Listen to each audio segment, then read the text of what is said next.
Damn it, YouTube.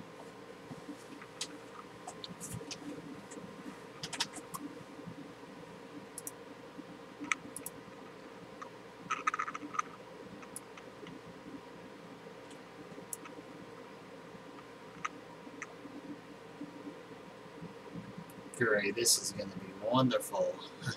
Fuck.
Oh shit, wrong shirt.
Alright.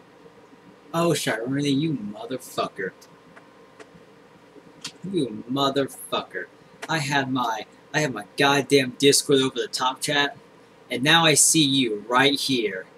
Looks like we ain't overpowering you today. Fucking cunt.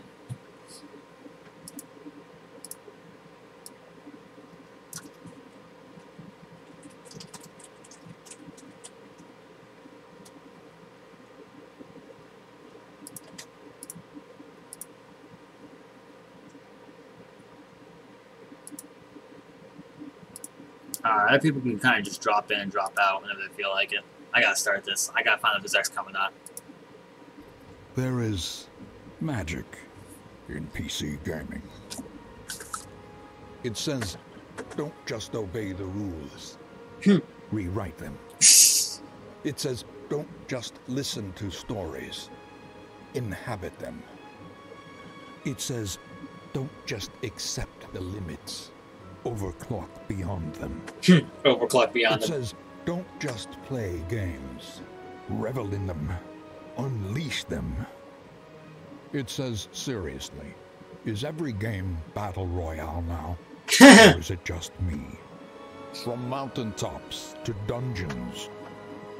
From deep waters to deeper space. From solo quests to mass engagements. There is magic in PC gaming. Let's celebrate that magic together. This is the PC Gaming Show. Yeah, I know Stardew Valley's in there. You know the difference is? We get mods. That's what they're really talking about there. They're basically subscribing to how we basically just go all in to make it good. Oh, hello to everyone online. Hello to everyone at the Wiltern. Welcome to the PC Gaming Show. Yes. Now we actually have a crowd. My name's Dana, and I'm your host today. I am delighted to be here. We have a fantastic show for you this afternoon. First, to all of you who came out to the Wiltern, thanks for joining us. The Wiltern is just a beautiful venue here in Los Angeles. To all of you online on Twitch, thanks for joining us. To those co-streamers, oh shit, we're having Warframe news here. Well, I'm talking to you, Dropped Frame. Holy shit! Here. And of course, to all the wonderful sponsors that help make the PC Gaming Show come back again for the 4th straight year. Now, shit. Wait. Good on you. They're actually. Now, I'm not the only host here this year. I have my co-op partner up in the balcony. Digital Extreme, but they have their own thing. How's it going, hang on. Hey, Sean, I'm going to be up here in the balcony with a bunch of creative new PC games coming your way. Wait, from Warfare, but they have TennoCon. Indie gems. TennoCon 2018. 2018. Games we're going to be looking at across. Don't they have TennoCon? Oh, fuck. So let's get it underway. Our very first title is from Coffee Stain. I need a larger desk space. The game has absolutely massive construction as well as automation. Let's take a look at Satisfactory.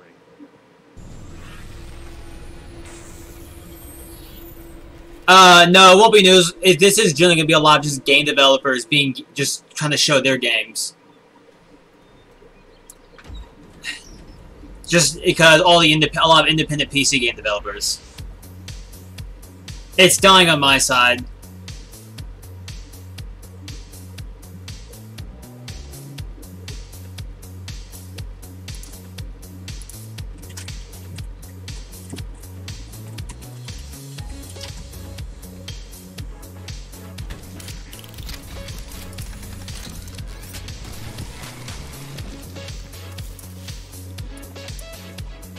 Okay, never mind. Screw that. Screw that noise. Just let it...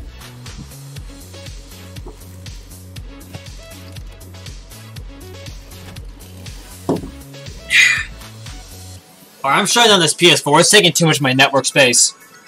Hang on. I was gonna try and continue updating. It's destroying my network space again. Apparently, it might have been a thing. Yeah.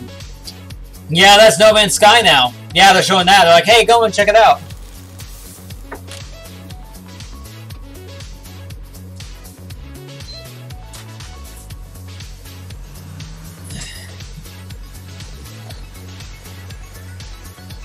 Yeah, that's No Man's Sky.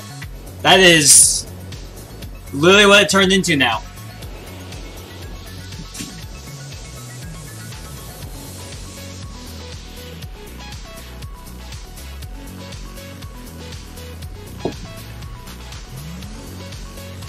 There we go, we're back.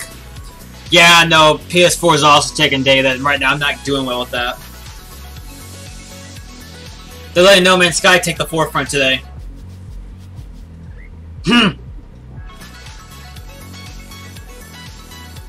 Yeah, man. We're giving No Man's Sky a second chance. It's great. It's an actual game now. It's full. It's pretty much complete. They're going into more stuff because why not? Oh, that's actually Satisfactory. Oh, never mind. I thought that was No Man's Sky because it looked really close to it. To talk about it. It seriously looked like No Man's Sky. Huh. Studios, it's Oscar Gilsayan.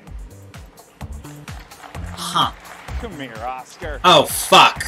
Welcome to the stage. Thanks for joining us today. Thank you. Now, Oscar, I just want to begin right away. I'm back. What is Satisfactory all about?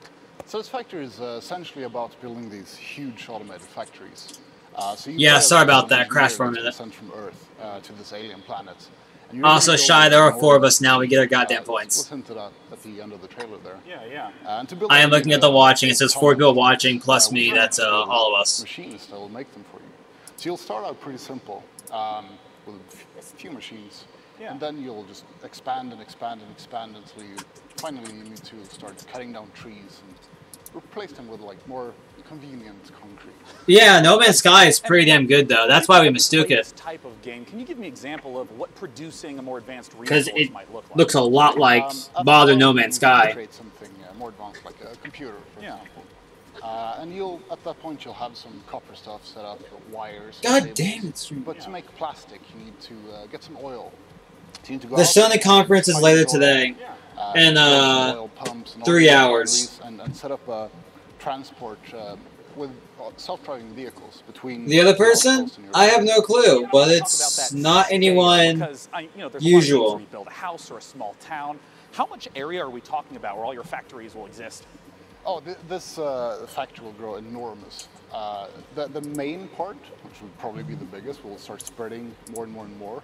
Or in some cases, we've had players just building these massive, tall buildings with factory floor. But including the resources that you need to gather from basically all around the map. Yeah. So you'll have vehicles. Let me go check my range extender. First-person perspective, because I don't know if it's a guild member or not, Shy. I just wanted to say there's 4 of us now, most likely. I feel like the player is the one building the stuff. No, we're good And, here. you know, We're green. You've built a bunch of stuff. We agree on the These stream? enormous buildings Fuck no. Okay. towering above you. Oh, you're not Once when actually you go out turned to off. Explore, you'll be the one, like, you go through the underbrush and in the jungles and Of course. whatever. I mean, in the trailer, it even looked like there's a lot more to explore, like different environments and biomes. No, Alright. The map is, we made a point to make it big. PS4 is disabled. And We it's still go about, here. 30 Yep. square kilometers in size, so it's kind of enormous. Hopefully that stream I comes saw back up. multiple engineers there. How does multiplayer work? Oh, it's a co-op game. So you'll start up a server and play with your friends. It's not my bot. Now, tell us. I just said a how to get our YouTube bot hands might on kill this. you last time. So we got Not my bots. I don't have any bots planned here. in the coming months. So you can sign up for the alpha at satisfactorygame.com. And yeah, then you'll know. Well, great, Oscar. Thanks for joining me once again.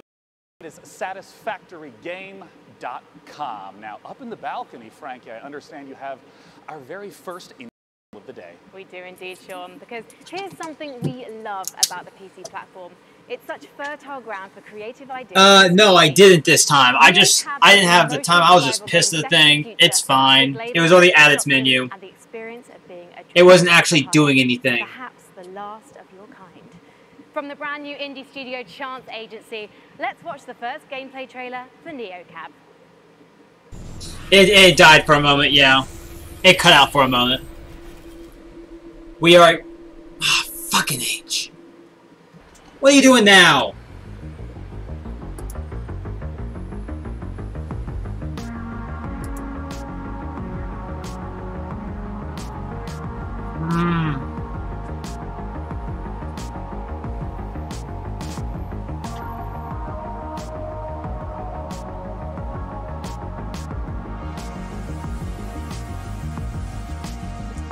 Alright. Stream's really not wanting to work. Anything else running? Anything? It's live, we're behind, I got that up, Discord's up. Everything else is shut down. Damn. Alright. I don't know what's causing it right now.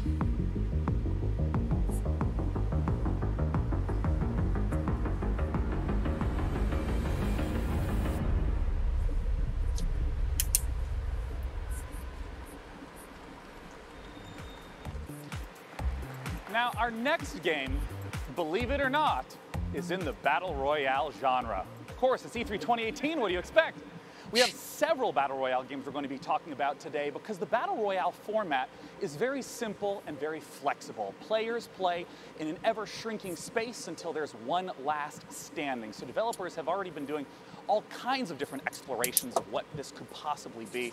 And our very first Battle Royale game we'll be introducing today has up to 1,000 concurrent players. It's from Automaton Games. Yeah, another Battle Royale. Mavericks Proving Grounds. Mavericks Proving Grounds.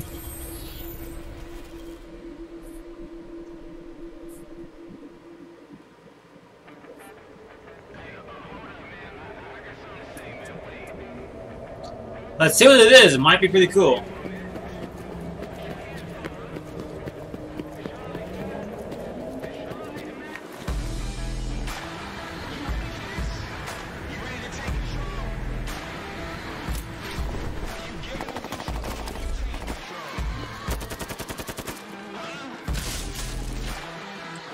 Wow, this is like the Rage 2 trailer. The only difference is actually transitioning Puel. Oh my god. It's Rage 2, but transitioning well.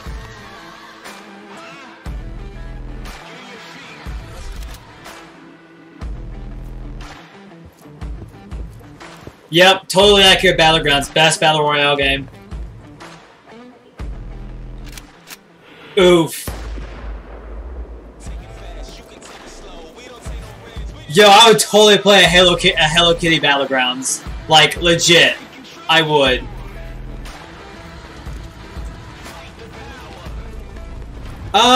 No, this looks like it's in-game. That looks at least in engine.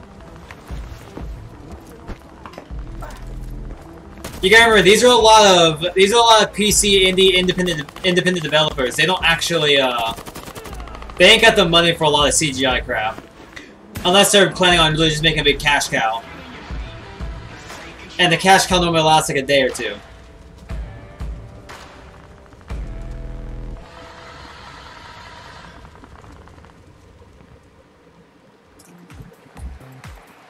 Nice presentation. Games, it's James Thompson. Looked very legit. James, welcome. It looked good, it really did. It looked very legitimate. Also, this kid looks like my age. Distinguishes itself from other Battle Royale games. Yeah, well, as you said, it's a very popular formula, and you know that last man standing kind of game type is incredibly compelling by itself. But Mavericks is really about depth. You know, we've already talked about 400 players before, and we're sort of super excited today to talk about our 5-man squad mode being 1,000 players. But really, it's about depth as well. It's about the fact that that environment is even a bigger step, the simulation and those elements sort of combining together. Yeah, I want to zoom in right on the 1,000 players aspect. How does that really shift the dynamic from the, say, 100 that we're typically used to? Well, it's really about combining scale with the depth of simulation. So the fact that together, what you actually have is a landscape that means you're making decisions. Yeah. A lot more information. Game developers are young. That twice now. Like, what do you mean by there's a lot more information? They can get really long for players to process. So take a concrete example, right? So let's say a player's walking through the map. They'll be leaving footprints. They'll be displacing foliage, like grass bending. But you know, siege-style gameplay in houses, that's like a lot of destruction systems that sort of together make the map much more of a dynamic environment. It's like a recent history of who could have been here. Yeah. You know, I want to ask about what more is in store for Mavericks Proving Grounds. I understand that this has a lot more out-game features than someone might expect. Yeah, so not just that session-based gameplay, you enter the game through the capital, which is our sort of persistent social hub. 1,000 players sounds very fun. MMORPG side of things, it's really it's a full world, not just a map. You know, so it's got a persistent game type side to it too. Yeah. But really it's about bringing this all together into something which makes a much richer MMO experience. Now, where can people go to find out more? Well, we've just launched our site right now, so if you're interested in signing up for the closed beta, you can do that now at mavericks.gg/closed-beta. And actually, if you register this week, you'll get special in-game content for free from E3. Awesome. And we have only 100,000 slots for the first group signing up, so that will give you some beta access. But I'm sure there are a lot more people than that on the stream, so would you do that if you're interested? Well, James, thanks so much for joining Lolly us. milk doesn't expire. Maverick.gg. Our very next game helps showcase the extraordinary power of modders. Frankie, tell us about it. It does indeed, Sean. On PC, we don't just play what's given to us. We mod games to make our own experiences. Yep. And Oh, yeah. as modding Good is a way to times. turn a hobby into a career. The Forgotten City is the perfect example. Forgotten It's a City. standalone game that's a reimagining of a wildly successful mod. In fact, the first mod in history to win a National Writers Guild Award. For the first time ever. Here's gameplay from the Forgotten City. Okay, let's go see. Oh, milk doesn't expire. It just tastes worse over time. It doesn't ever actually become unhealthy.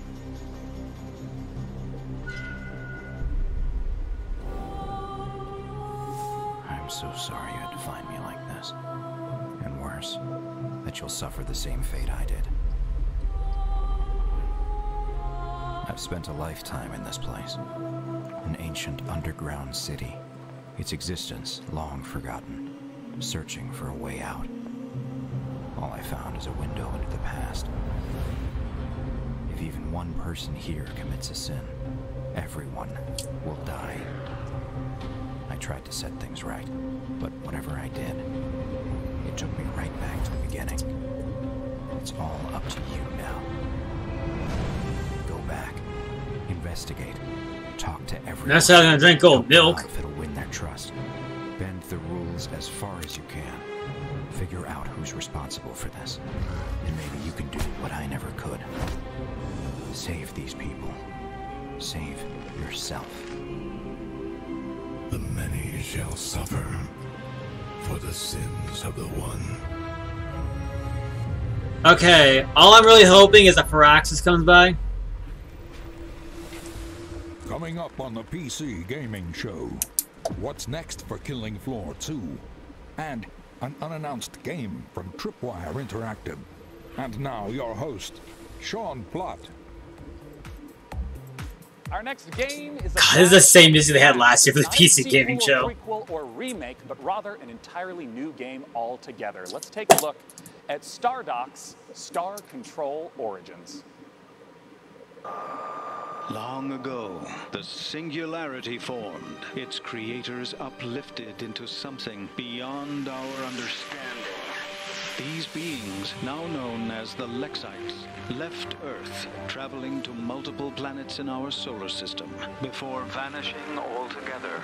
This is why we are here. Welcome to Star Control, a state-of-the-art international space Cool. tasked with the Space. exploration of our solar system and the defense of Earth. Here reside the world's brightest minds and greatest technology, brought together by a strong curiosity to discover the unknown. Help us pioneer the future. Join today.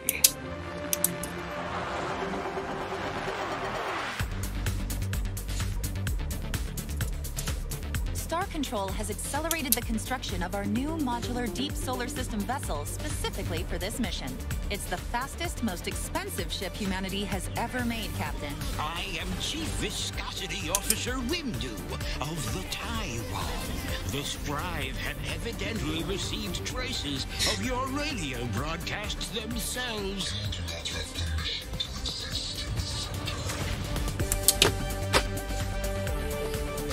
I'm okay with this.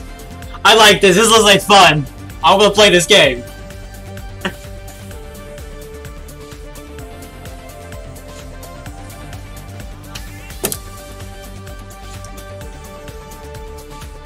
A new alien. Oh, hey, look, a hentai monster. We've had so much. Oh, another hentai monster.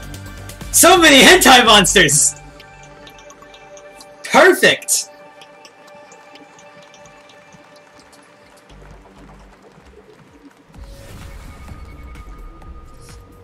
Joining me to talk about Star Control is the Director of Production at StarDock, Patrick Shaw. Thanks for joining me on stage today, Patrick. Yeah, thanks for having me here. So now just tell us straight up, what is Star Control all about? Tell me. Star Control is an open universe action RPG.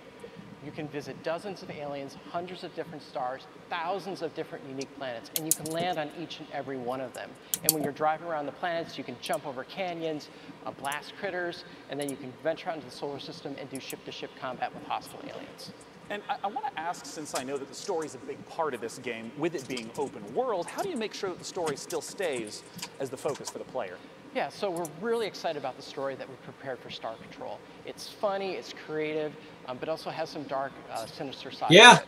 However, what we're very proud I'll of happily is that suffocate. we have an infinite universe. That is, we are fully simulating the entire universe at all times. So even if you're on some podunk little moon in the corner of the universe, the aliens are still moving around the universe, doing their own thing, exploring and interacting with each other. So it's not So it's a just like sandbox every game. planet, there's the same town whenever you visit it. It depends on how the simulation has driven it forward. Right, exactly. Oh! This makes you think of the Spore mod I heard about a while back. I never found it, but I want to get in contact with the guy who mentioned it to me because I want to play it. But it was a Spore mod that was like all about like the space age and it made it all crazy. And I don't care about Limbo status to Fed UI, Data Fui. I don't even think I'm subscribed to you. Why do you give me notifications on that YouTube? Well, you're putting me on the spot on stage right now. Yeah. We can do it. So. Look at that. I want to do a drive-by in space. Star Control Origins, you can create your own ships, your own planets, Yes, your own yes, galaxies. You can yes. package up your adventures and share them with your friends. Yes. So someone else can take care of Firefly Season 2. That's up to you. Yes! Now, last Firefly Season 2. See, he gets it. He gets it. So in the game, we have ship-to-ship combat, and that turned out to be so popular in our early testing. They're like, we should make this a separate gameplay mode.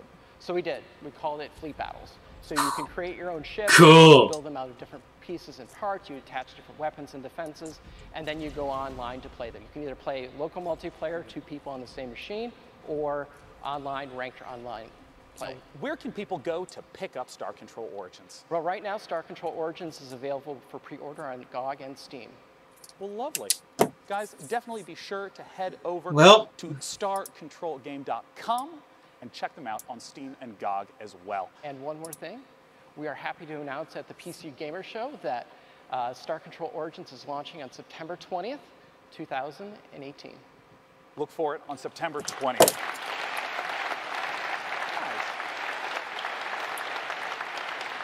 Now, our next game... No, I didn't actually just pre-order it. ...favorite game from E3 last year. It is Hunt Showdown from Crytek.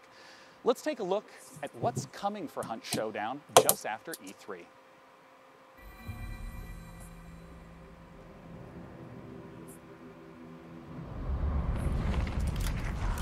Let's see.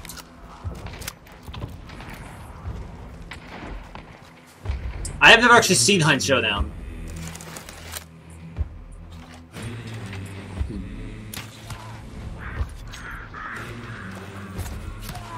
Ooh.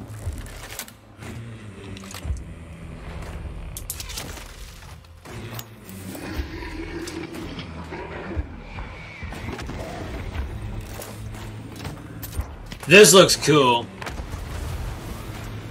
It's already out too, so it's already been confirmed good or not.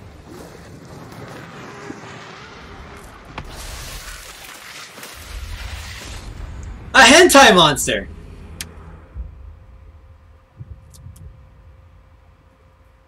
I am here with Guy from Skydance, who's here to tell me why fighting in massive mech suits is not about to go out of fashion anytime soon.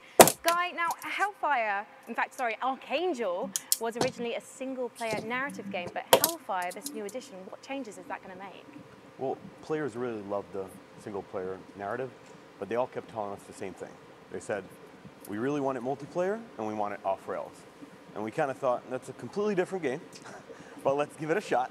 So we got a crack team together. Sounds about right. They put something really special. We got 4 maps, we got 6 different mechs, tons of weapons where you could just blast through the environment and other mechs alike. And it's really just an amazing experience. You can zip around in your mech. You can tower over others. It's just something special that I think you can try right now. Is this coming out of early access? So you just said we can try it right now, but you've got the full version launching soon, right? Correct. Yeah, it's coming out in July 17th. But you can try it right now if you want in early access. Help us iron out the kinks and break some mechs along the process. I am no good at ironing out kinks, as I think people at home can see, Guy. But as a heavy mech woman, I can't wait for you to be my light mech wingman in that 2v2 PvP. So let's take a closer look at Archangel. Oh, it's Archangel's only $35? Maybe we'll get the next paycheck. Because that looks really good. Ooh, more. Oh, yes! That's neat. Oh, man, I haven't played a good mech game in forever.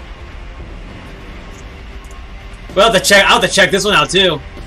Because I'm interested in a good mech game. I know we had that Mech Warrior thing coming out soon, but yeah, I haven't played a seriously good mech game in so long besides Titanfall. And Titanfall's amazing, but it's like the only one right now. Our next title is one I've been looking forward to for quite some time. It's from the makers of Sherlock Holmes, and it's a delightful-looking Lovecraftian mystery. It's called The Sinking City, and joining me to talk about it is the community manager at Frogwares, Sergey Oganessian. Welcome, Sergey. Thanks for joining me today. Thank you. You've earned a handshake. Yeah, you've earned a handshake. I love that you lie to me so kindly. You know, I want to ask right away, The Sinking City, you know, there's a lot of... Titanfall 2 is genuinely amazing. Its story is fantastic. Everything about it is just so well made, so well polished. Inspired by Lovecraft. And we believe that these three elements already make the game pretty unique. And you know, when I say that you can be a detective in a world, in a supernatural world full of mystery and, you know, cosmic fear, like, I really mean it, because investigations are really at the core of The Sinking City. Yeah, I mean, I know there's a lot of games in the open world genre that are focused on action, but you say investigation is at the core. What are investigation mechanics? What does it look like? So the first thing you should know right off the bat is that we are not going to offer any hand-holding for the player. We will not give you any clear objectives in your diary or, you know, markers on the map telling you where to go or what to do. It's actually up to you to figure that out. Instead, we will give you information, you know. It's only VR? Clues. Is it only VR, or is it just, or is it partly VR? We will ask you in return to use your wits and your intuition to, you know, experiment with your findings, you know, maybe like find a way how to progress. And what you should also know is that finding these clues will not only help you understand what's going on and, you know, get a better understanding of the world and its people, but it will also help you maybe change the course of your investigation.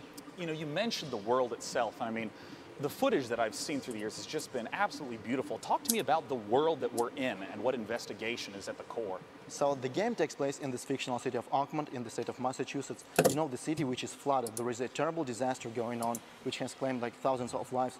And also, like, it seems like it awakened frightening monsters which now roam the streets of Oakmont. You know, people that live in the city, they are very different, like different social classes. Oh, that sucks. Gangs, cultists, poor people, rich people, but they are all united by fear. You know, they are all afraid, maybe except for the cultists, of course. They are all afraid that, you know, for their lives because of the flood, because of the monsters. And, you know, we actually want to understand what's going on. We want to understand what lies behind this ostensibly supernatural flood. And what's even funny is that while everybody is afraid, nobody wants to leave. But this is kind of a different story. Yeah. Well, I mean, we've talked a little bit about the story world and how it's inspired by Lovecraft. What about the game mechanics? You've mentioned the sanity mechanic in the past. Indeed, we do have a sanity mechanic which directly impacts the gameplay. You know, when our hero is under a lot of stress, when he sees like something supernatural, something disturbing, or even when he's making choices in the story which he's not comfortable with making, you know, he will begin to lose his sanity. He will start to have hallucinations, he will start to hear distorted sounds, which will allow the player to understand that something is actually going wrong. Maybe we need to, you know, step back and do something about that. As of right now, we're still fine-tuning this mechanic because we are still looking, you know, for this sweet spot between impact on the gameplay and impact on the story. Since we're almost out of time, I still just have to ask, what are the sweet monsters that we're going to get to see in the game? Oh, we have different kinds of monsters. We have different kinds of archetypes, you know, with different abilities. And, you know, we actually give you tools. The game is not about fighting monsters. Investigation is the core of the game. But we give you tools to defend yourself. So we give you weapons, we give you skills, we give you even certain, like, traps. In return, we ask you that you make a decision, because the game is about making a decision. ammunition is scarce, and you will have to adjust your tactics accordingly. So I know a lot of people have all sorts of questions about what the game is like. Where can they go to find out more information? So if you're hungry for more, you can always follow us on Facebook, Twitter, and YouTube.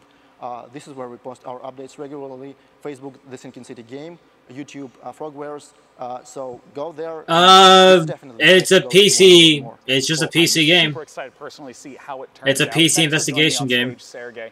The Sinking City. Oh my God, Sil, single player MMORPG. Now, why does that I think that would exist. It's called Hyper. Actually, that's also multiplayer. That has multiplayer in it. And I'm always excited to hear what they have. But it's mainly single player. Frankie is up on the balcony. Cyber Dimension Neptunia. Of Warframe. Talk to me, Frankie. Well, we all know the PC is home to some of the most devoted communities in gaming, and one of Bro, the Warframe. best undoubtedly belongs to Warframe.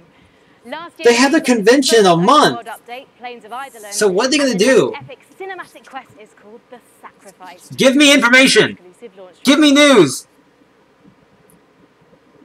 Okay, guys. Oh, this is new. I think. It means a new trailer. Yeah, this is a new trailer. Wait, that's the, that's the... What's it called? That's the Excalibur Umbra.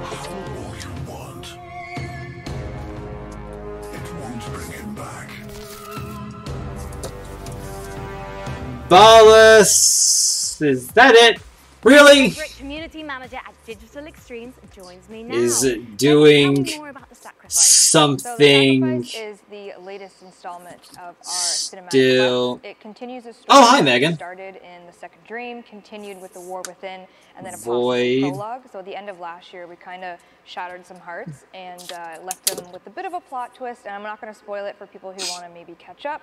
But what I can say is that, obviously, from the trailer that you saw, the wait for Umbra, the 3-year wait, the Umbra War. I knew it! I called it! The creepy guy at the end of the trailer there, Ballas, plays a pretty big role in this quest. And again, not going to spoil a lot, but I can say... It's a Void Demon. I swear to God I saw a Void Demon. It's a Void Demon. Well, as well as the update, you're working towards TennoCon right now. Yes, so it's going to be another big year for us, and I'm really excited for it. Well, let's take a look at last year's event to get an idea of what TennoCon is all about. Yeah, show us some account stuff. Just why not? What do you think the mega reveal at Tenno Live is going to be? Can you tell me anything about this Umbra thing that's maybe going on? Everyone wants Umbra. Everyone wanted Umbra. Yeah, Warframe has its own convention. It was pretty amazing. Like, it's a whole new direction for Warframe, and all this. You got all these other games coming out, but this one's free. When's 2018 happening? This is one of the few times Anchor Joe's actually right. Like, I can fully agree with them. Given that the community knows you as Umbra is a new tier of equipment that's coming out. So Excalibur Umbra is this new thing really coming out. special for really everyone that works at Digital Extremes. The developers pour their heart and soul into what we do for TennoCon, and I know. And then a Void Demon is a thing that kind of gets into a Tenno's head. That's what kind of gives a Tenno their powers. But last year, when we did the Plains of Eidolon, open world expansion reveal, Rev and I were actually doing that as a live demonstration in front of everyone, and we had practiced it for months. And Irritated John. As we could have ever hoped for.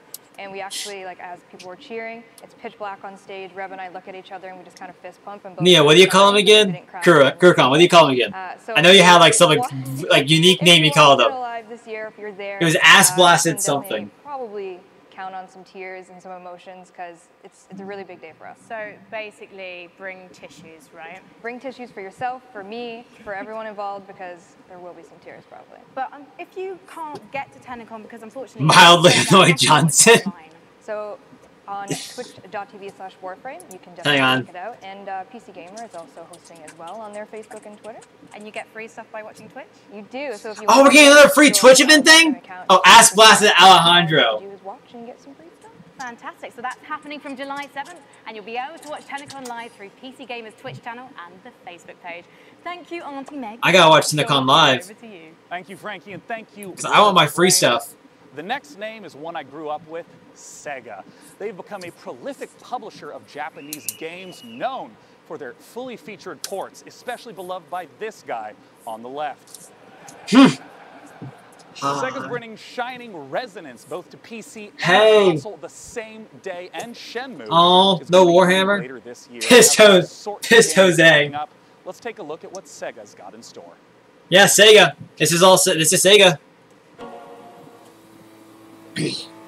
Give me some Warhammer, Sega! You have Warhammer! Oh yeah! Valkyria Chronicles! I haven't played Vanquish. So I already have a new cut Tetris. It's called the Tetris Effect.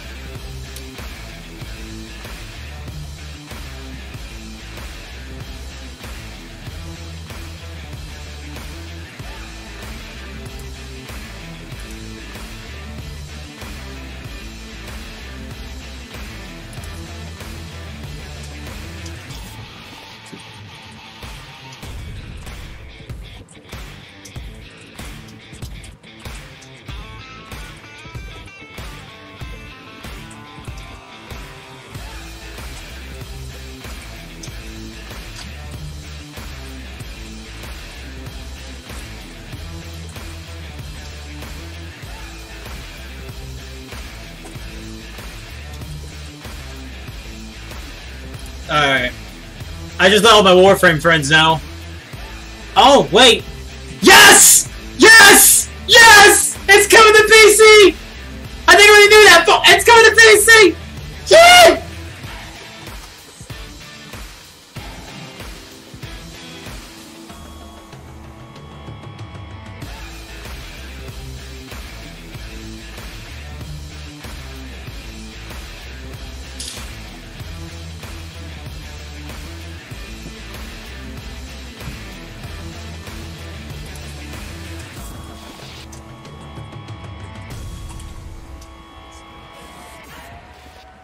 Because the game is always controlled better from me on PC. That is literally the only reason why. I hate playing the game on the controller. Now and will be releasing on Steam in early August. We hope you've been enjoying the show thus far. Maybe it was just PC's controller, the controls for a controller, but it just was awful for me. Coming up on the PC Gaming Show, a new publisher reveals 3 new games. And the first ever gameplay footage of Overkill's The Walking Dead. And now your host, Sean Plott. And I'm back. Our next guest is a regular here at the PC Gaming Show, having attended all 4 years. Frankie's with him up in the balcony. It's Tripwire. Also, I am not a big fan of my PC. You probably need to let off steam. Like, I really am not a big. I'm really not a big fan of my PS4. Kicking back and tearing up a load of monstrous enemies. It's kind of either that or pushing the office photocopier out of the window, and I, for one, prefer the option that keeps me and everyone here in a job. With that in mind, I am thrilled to welcome Bill Monk from Killing Floor 2 back to E3. Oh, Killing Floor 2! Got a lot of fans in the audience still. Listen to that applause. We don't beg for ports though. This is what we get. We like our stuff. Why we want Persona? We can have things like let me just go through my list. We got 4 major updates that are coming out. Like, why would I want Persona when I can have ready to drop the next one? Let's see here. Dawn of War, Dawn of War 2, Dawn of War 3, Wasteland series, XCOM, Xenonauts, Tropico, Turing Test, let's see here, Totally Accurate Battlegrounds, Total War, This War of Mine, Must I Go On. I really don't care for Persona, so it doesn't affect us at all. It really adds a lot of creativity to your loadout. So we just want more stuff because we can. So you can make your boy guns big. Yeah. Good. Well, thank you so much for joining us today, Bill. Let's take a look at the trailer for Treacherous Skies Summer Shide Show. Killing Floor 2 is great. I don't think I've seen it a few times. It looks great. I think I actually own it. Let me see.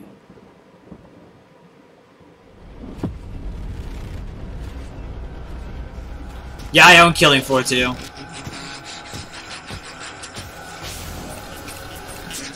Ooh, that looks fun.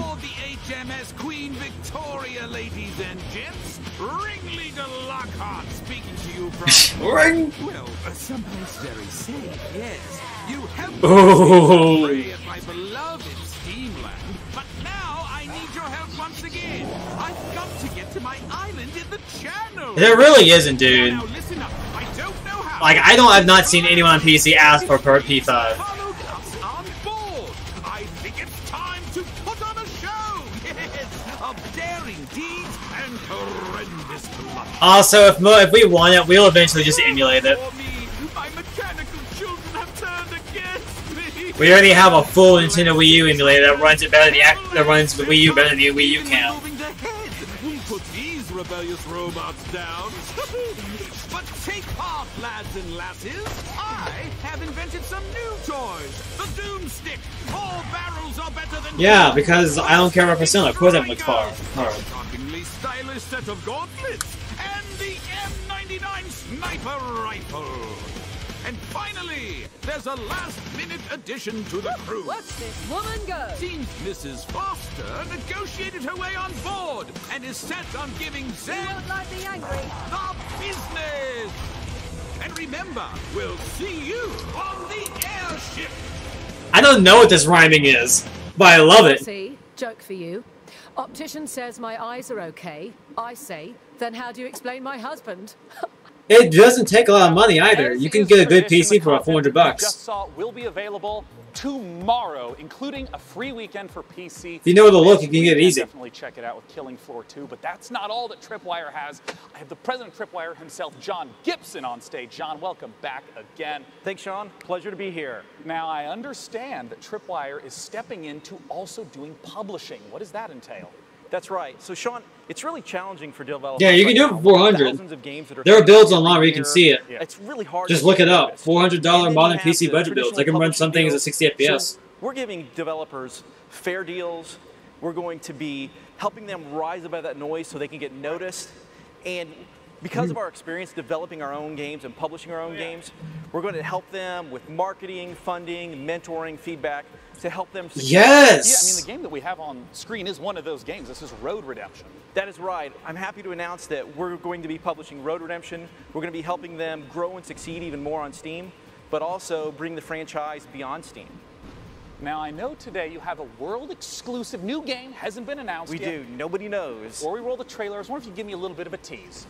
Yeah, so we're working with the team at Blindside Games, and No, you can get it, Panzer. It's just you got to look in the right places. So if you're familiar with the We couldn't do it with our project in school because of the way our teacher gave us to do it. Alex to bring commercial, and then Alex went off, assembled his own team, made the game depth. Like we could, if he let us use any source whatsoever, I could give him a really good PC.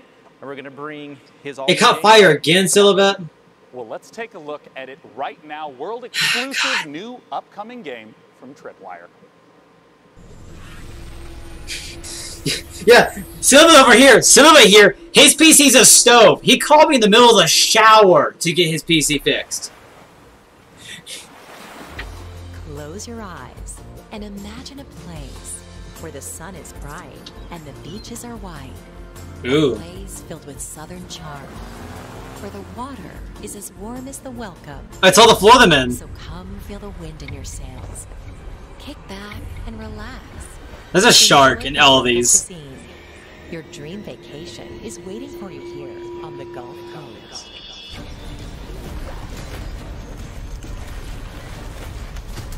What?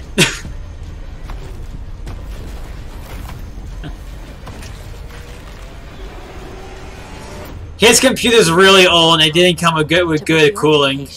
Operators are standing by.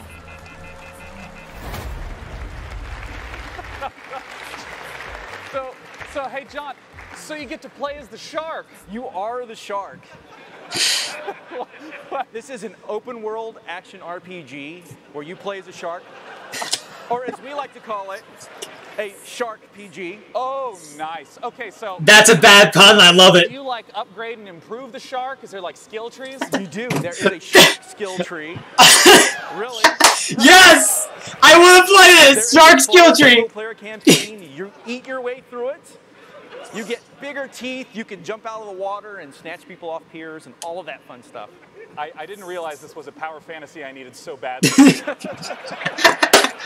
This is great! We'll go to get more information about it. Yes! Yes, right, Skippy! I doubt anyone will forget that here. Game.com. John, thanks so much for joining me on stage. And once again, all the content that Tripwire showcased earlier about Killing Floor 2. A Giant Squid DLC, yes. Here at E3, definitely be sure to check it out. Coming up next, Frankie has a whole slew of unannounced games. Frankie. Cheers, Sean. Man-eater looking tasty there, and I can't believe they named a game after my favourite weekend activity. Indies are at the heart of Whoa! And next Whoa! publisher revealing 3 games for the very first time, introducing one of them. Behave yourselves, audience. Today, so let's take a look. Behave yourselves, audience! I didn't know she was in the blowjobs.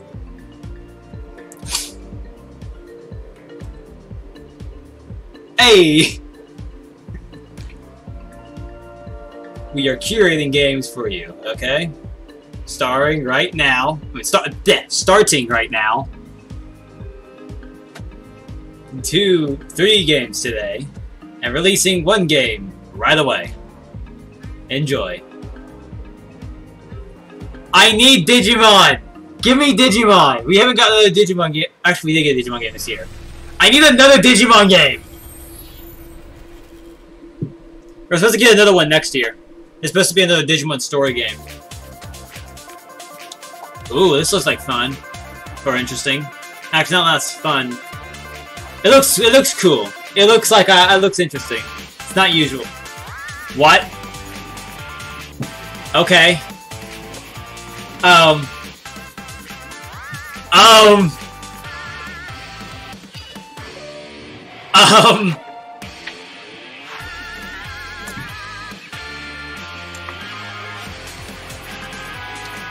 Actually, a game called Digimon Digital Revolution sounds freaking awesome.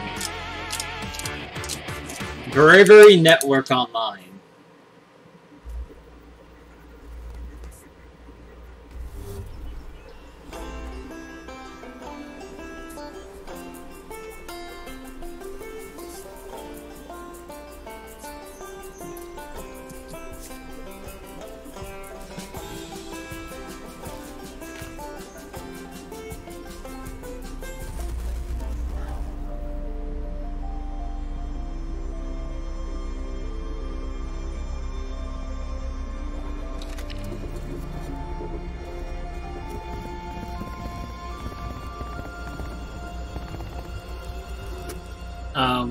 Okay.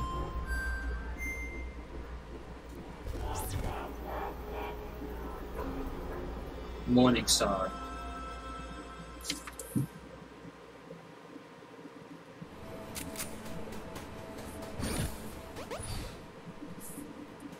That one's odd.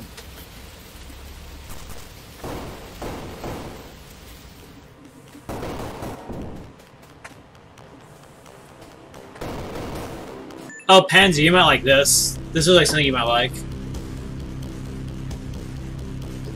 I don't know why, I just feel like you'd like this.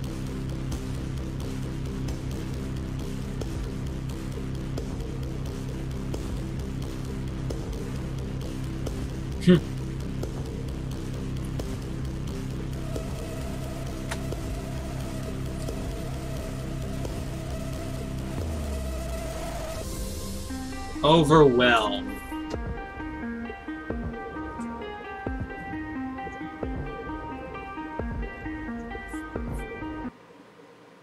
All these games look like must-plays. And Overwhelmed, the final game of the bunch, is available on Steam right now with a special launch discount. So make sure you check that out after the show. And if you're at E3 this week, head over to the PC Gamer corner of the Facebook booth inside the South Hall to give Overwhelmed a try. Right, next up, it's time for us all to take a holiday, and where better than a virtual resort with some truly spectacular wildlife. Back again this year are friends of the show, Frontier Developments, with a unique take on the park management genre.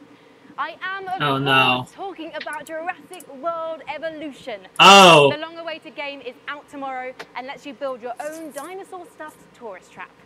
What could possibly go wrong? Unleash the Goldblum!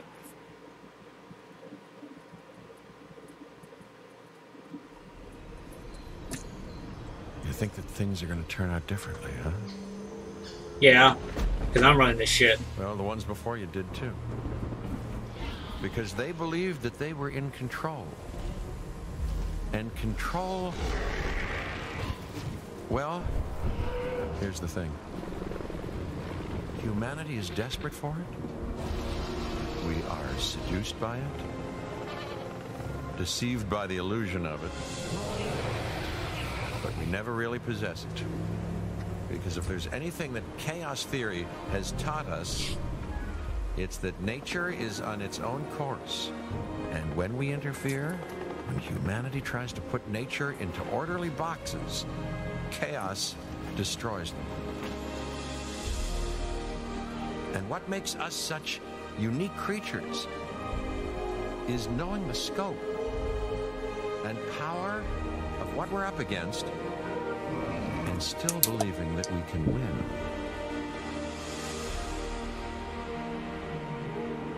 I know, however, what I would predict.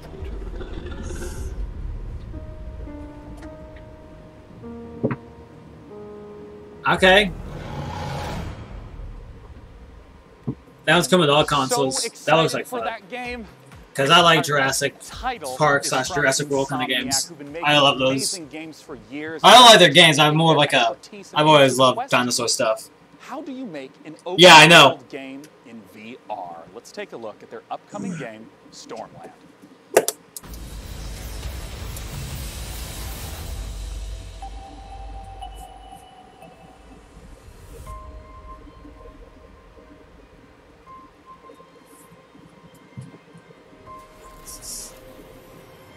Oh, I like this. It's all cyber looking. Very robotic. It's from Insomniac too, which means it's... They got pretty good... If I remember, I think Insomniac has a pretty damn good, you know... what's it called? Oh, what the fuck? They have a pretty good track record. Oh, a little robot dude. I'm sorry. Live, robot friend! Live! You live to see another day. Your people are dead. The world tried to tentacle rape you. With vines.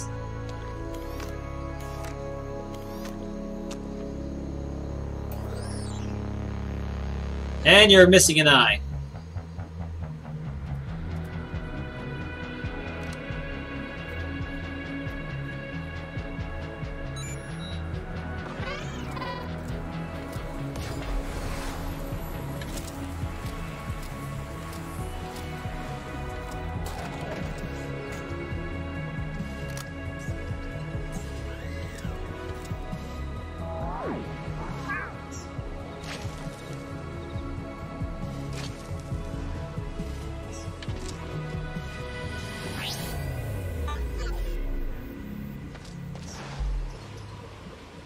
What the?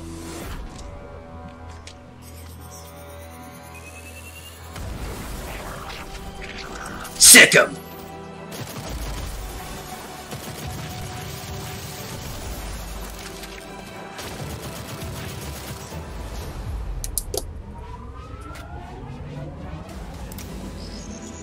Oh, a friend!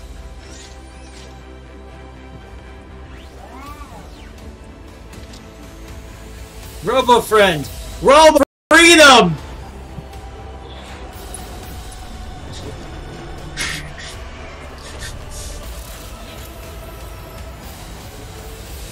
Does that mean he's gonna be cooperative as well, maybe? That'd be cool.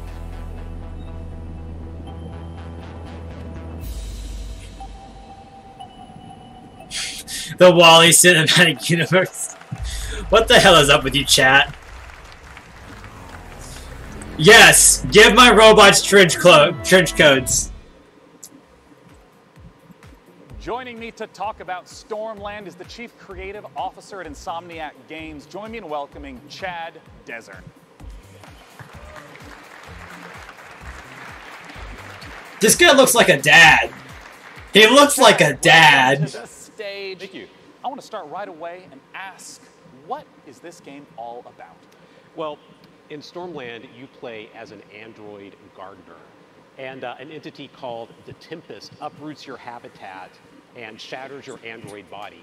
Oh, so you're you pissed. Can travel to a civilization above the Thunderheads to repair yourself and save your friends. And I want to ask what open world means in VR.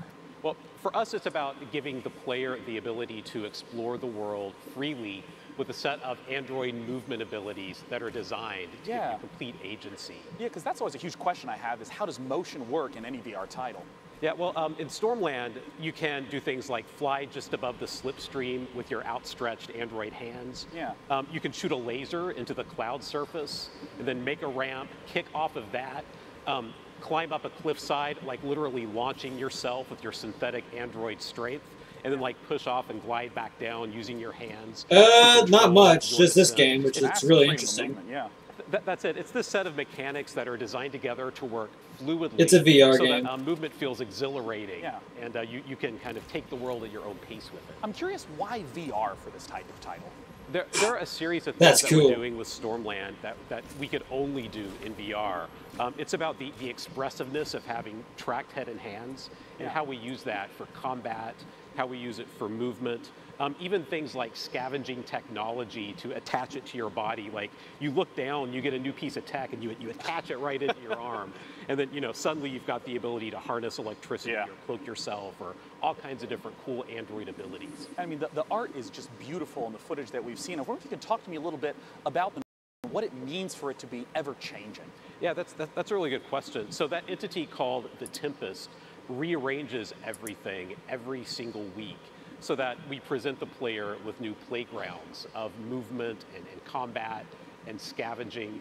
And you never know what you're going to discover. So every single island you find has the potential to hide an enemy stronghold or a network of underground caverns or brand new tech discovery. That's awesome. Yeah. Now, I got to ask, where can we go for more information?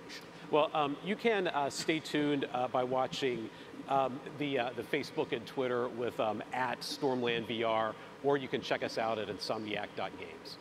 I'm really looking forward to it. Thanks for joining me, Chad. Once again, oculus.com/Stormland for more information. Frankie's up in the balcony with our next absolutely gorgeous-looking indie title. It really is, Sean, because next up we've got a first look at a new game from Man publisher Eater. Raw Fury, a neo-noir detective drama featuring a Paris cabbie who finds himself drawn into a world of crime. Sacré Rudi Bleu. Yes, I speak French. I can't wait for this one, so let's take a ride with the trailer.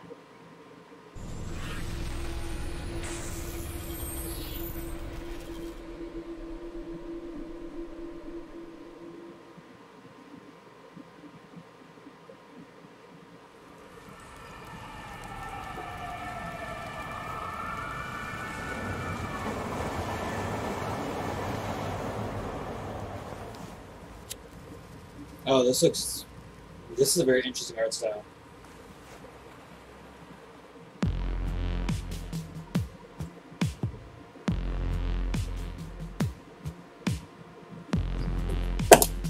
What's it called? There's something Dark Arrival, I think.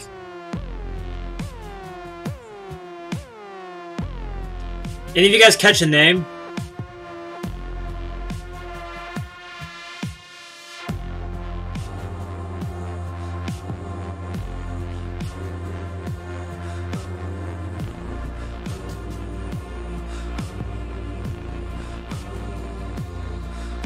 Alright, Shy.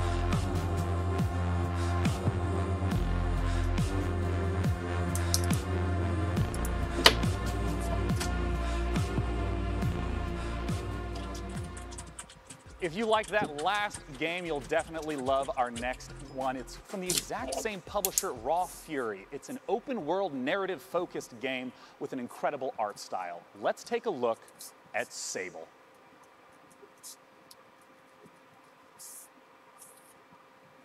Sable. Okay.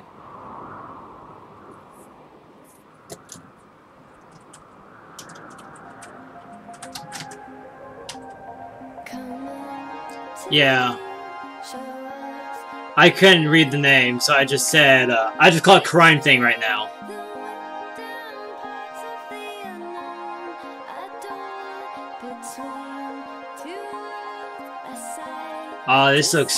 This looks very interesting. I like this one as well.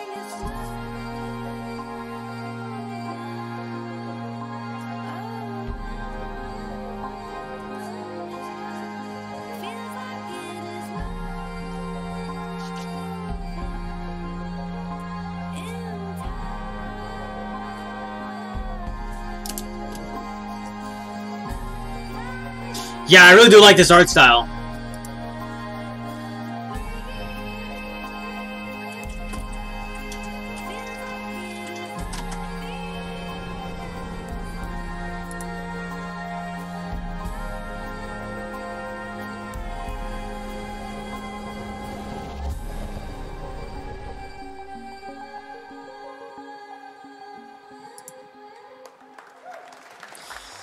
Joining me to talk about Sable is pretty much the entire core development team on stage. It's Daniel Feinberg and Greg Kithriotis.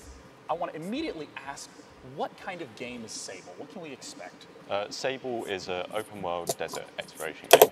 It's not a game about combat or about leveling up. It's a game about solitude, and it's a game about exploration. You play as Sable, a girl leaving her home to explore this world filled with monumental architecture, fallen spaceships, and you'll travel around on your hoverbike learning about the people, the culture, and the history of this world. The fact that it's a desert and they mention crashed spaceships, I instantly think Homeworld. What is the origins of this? So we were really heavily inspired by the clear lines style of French and Belgian comics, as well as Japanese animation, particularly Studio Ghibli. So we really want to feel our players to feel the same sense of wonder that you get from watching one of their films. And so from the very beginning, we knew that we really needed to nail the visual style.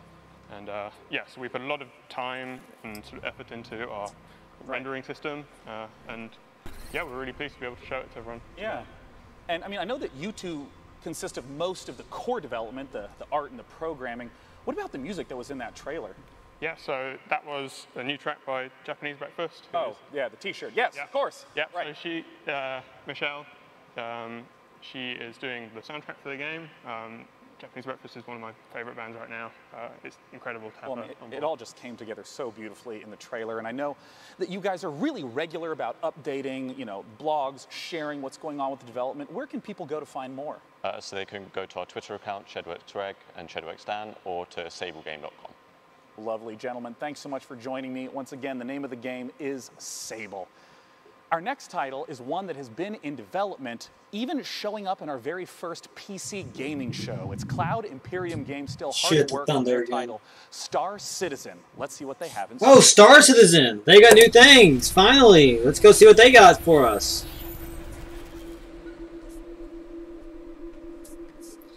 Finally, more sci-fi shit.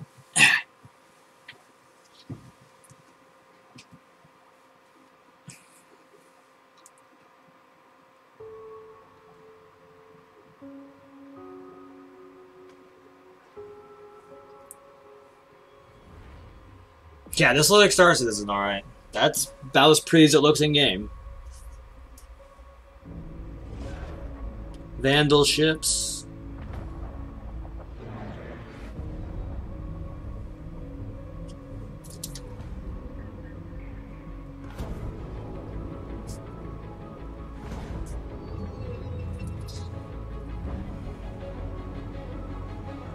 My first question is, will you give us a release date now so we can actually expect when this thing's actually going to come out soon?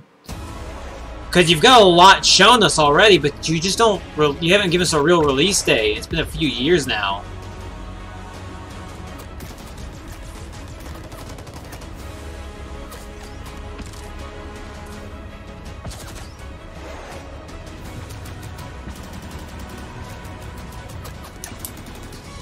Kurokon, this is a what's it called? It's going to be a sandbox MMO that's going to be entirely player economy driven. And you see that ship right there they have right there? It's going to be drivable. Everything in this game is drivable. Everything in this game is player driven. There's a few NPC stores just to get you kickstarted though. Alpha 3.2, okay. Coming up on the PC Gaming Show, all new gameplay footage of Just Cause 4. A closer look at The Walking Dead, the final season. All new gameplay footage of Hitman. And now... Ooh, Hitman. Sean Plott. I have a huge Hitman fan, and I'm friends with a huge Hitman fan. Show, in addition to talking about games, we're also going you missed Star Citizen, Panzer.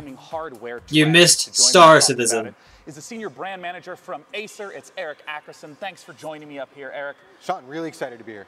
Now, I just want to straight up ask, what are some of the big trends that consumers can be expecting right now?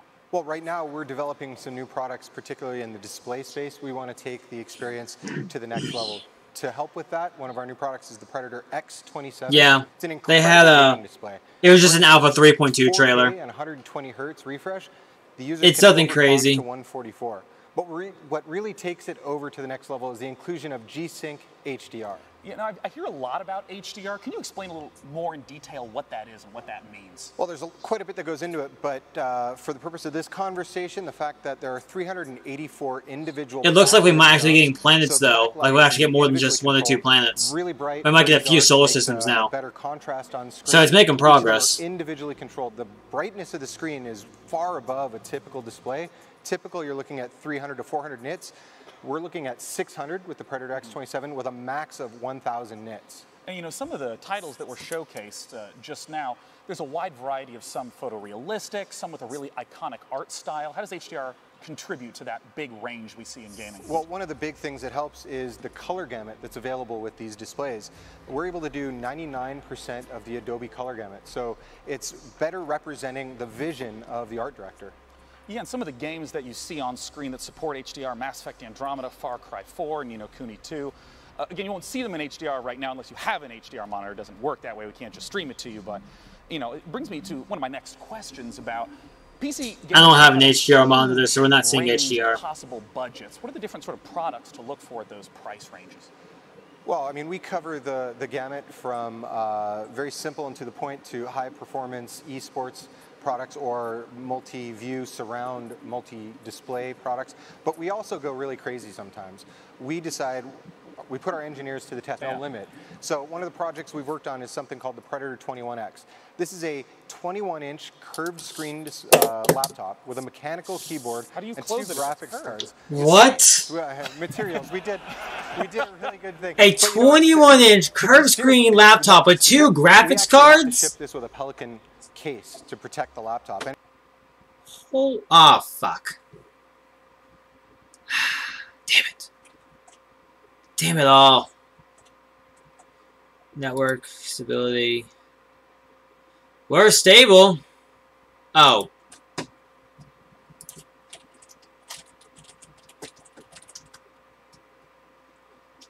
It sells for $9,000. There it goes.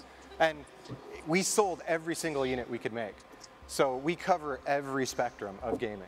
You know, you brought up this Predator laptop, you brought up the Predator monitor. Basically, they people go to hear more about or even this laptop is insane. Mechanical keyboards, 2 graphics cards, curved screens. Now, our customers, partners are selling them. The bad news is a few have already sold out of this new Predator X27 monitor. What's the cost? Micro Center is still in stock. Amazon will be in stock again soon. Well, thank you so much for joining me on stage, Eric. Frankie is awaiting in the balcony with our very next title. I'll look it up later. It's always been the platform for crazy ideas. In our next game, Genesis Alpha 1, you build and manage a space vessel, farm resources, deal with terrifying alien infestations, and explore a vast, randomly generated universe.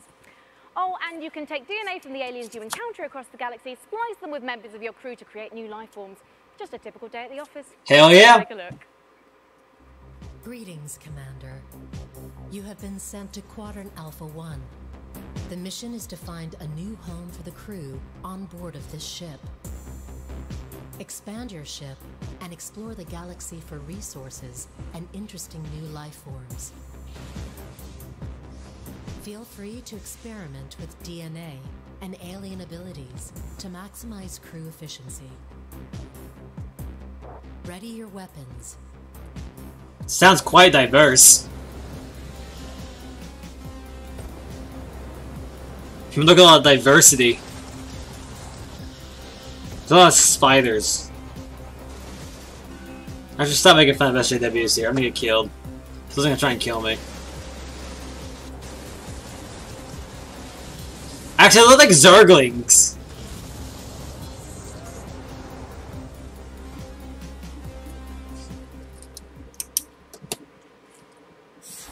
Now, if you didn't catch the pre-show quiz, you might be wondering who my buddy is. Well, this, ladies and gentlemen, is Webster from Drake's Cakes, one of the PC Gaming Show's sponsors this year. Oh. We've got a cool competition for you, the Drake's Cakes Packs giveaway. Oh yes. Oh my God. Is a gathering of PC and tabletop games, concerts, panels, exhibits, and tournaments. It's like a 4-day LAN party, festival, workshop, and concert rolled into one. The very lucky winner will enjoy a trip to PAX West, including 2 tickets and a free trip to Seattle. So if that's you, hit me up on those dates, because I am free. Webster, my man duck, this is... I'm not gonna take a man eater with me. And by entering, guys, you will get a discount If I code do to try get your that. hands on some delicious Drake's Cakes available on Amazon. And if you're at E3 itself, Available don't on forget you Amazon. can meet Webster in person at the E3 Concourse Walkway, where he'll be giving away Drake's swag and tasty treats all week. So if you see him, give him a fist bump on my behalf. I'll take one now. Thank you very much, Webster.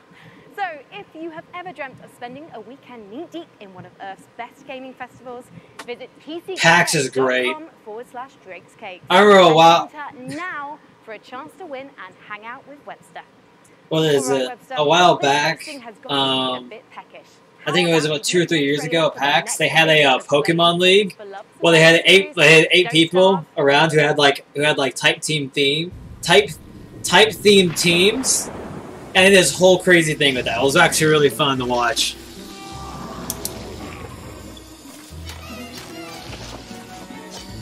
Don't Starve. I like Don't Starve.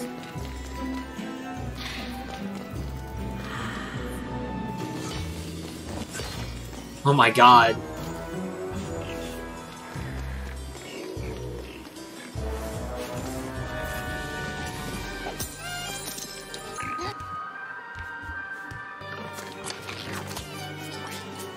Everything wants to kill you in this game.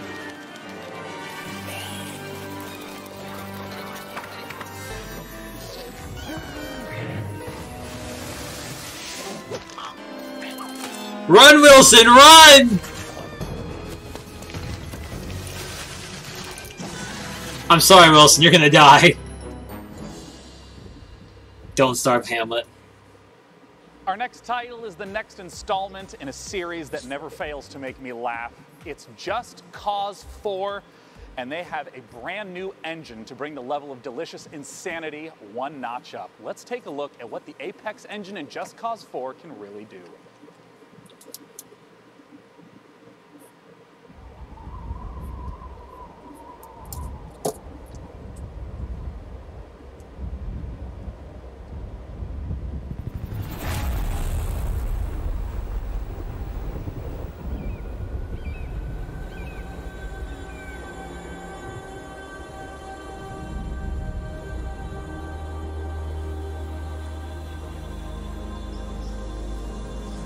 I don't know that. I don't know what that Just Cause 4. Fallout 76 is saying the same thing, with the whole weather and the draw distance thing. Where you can see other weather systems. So I don't know. You might have to go and you're fighting Bethesda here. You might have to fight. We'll find out which one's better.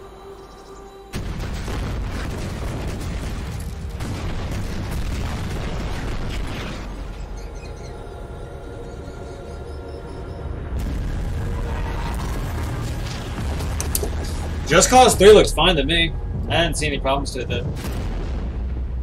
I never played it, I just never saw any problems with it. I never saw people playing it. To talk about it on stage now, From Avalanche Studios. No, Fallout 76 is using the Fallout 4 engine, but it also is using a lot of new technology to help it advance the draw distance and make the textures even better. Fantastic, isn't it? So it's using new systems as well as the Fallout 4 engine. It's beautiful, but thanks to Apex, it's also a bad boy that actually works. It's fully physicalized. Yeah. This means that it's roaming the world, wreaking havoc, and it's not just like a background piece. It's actually impacting the world before you. This is Just Cause, man. You go there and you play with it. Yeah. You know, throughout the trailers that I've seen, it seems to be a lot of different environments that are available throughout. Can you talk to me about those? Yeah, I mean, one of the most important things to us with this installment of Just Cause was bringing a lot more variety into the game, and that extends to a lot of things, but certainly the biomes of the game.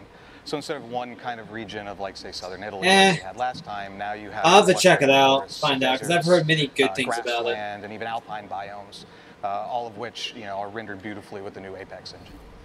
Now, something that's very important to me is some of my favorite features from Just Cause 3. Can you talk to me about, like, the wingsuit and the grappling hooks? Like, are those coming back in Just Cause 4? We saw them in the trailer. Everything you love from Just Cause 3 is back. Good. But everything is also just better. There's more to do, more to discover. For example, the grappling hook is completely customizable. The combat model has been completely reworked, redesigned, enhanced. So new weapon, new enemies, new AI. We've got extreme weather that interacts with grappling hook and parachute.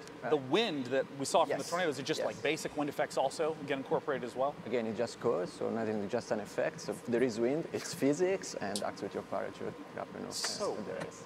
Well, where can people go to get some, we'll call it first-hand footage of what Just Cause 4 can deliver? They can check it out at justcause.com/E3 and for 3 days. That's right. Believe it or not, E3 hasn't started yet. It starts tomorrow, so June 12th through 14th. You can check it out. Thanks so much for joining us on stage. I look forward to the hilarity of Just Cause 4. Now, our next title is one of my all-time favorite IPs. I can't wait for Frankie to talk to you about The Walking Dead. All right, Walking Overkill Dead. Software and Starbreeze are the creators of Payday and Payday 2. Therefore, it goes without saying that these studios are some of the most talented makers of cooperative shooters. And their next one is set in a familiar but new apocalyptic Washington. Oh, it is The Walking Dead.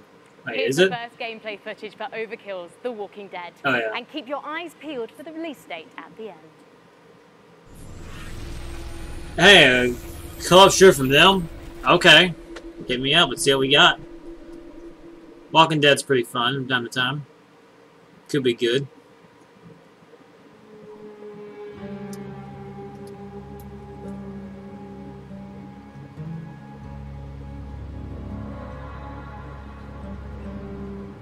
We were so many things. Husbands and wives, doctors and teachers, writers and architects. But when the world ended, all that ended too.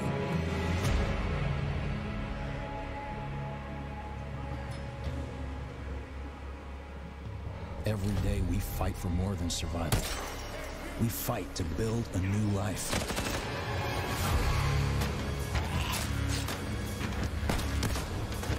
Okay, this looks fun.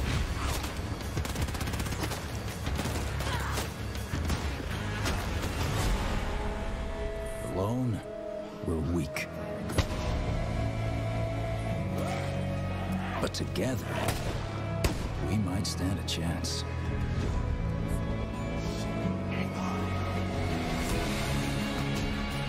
Okay. I'm down.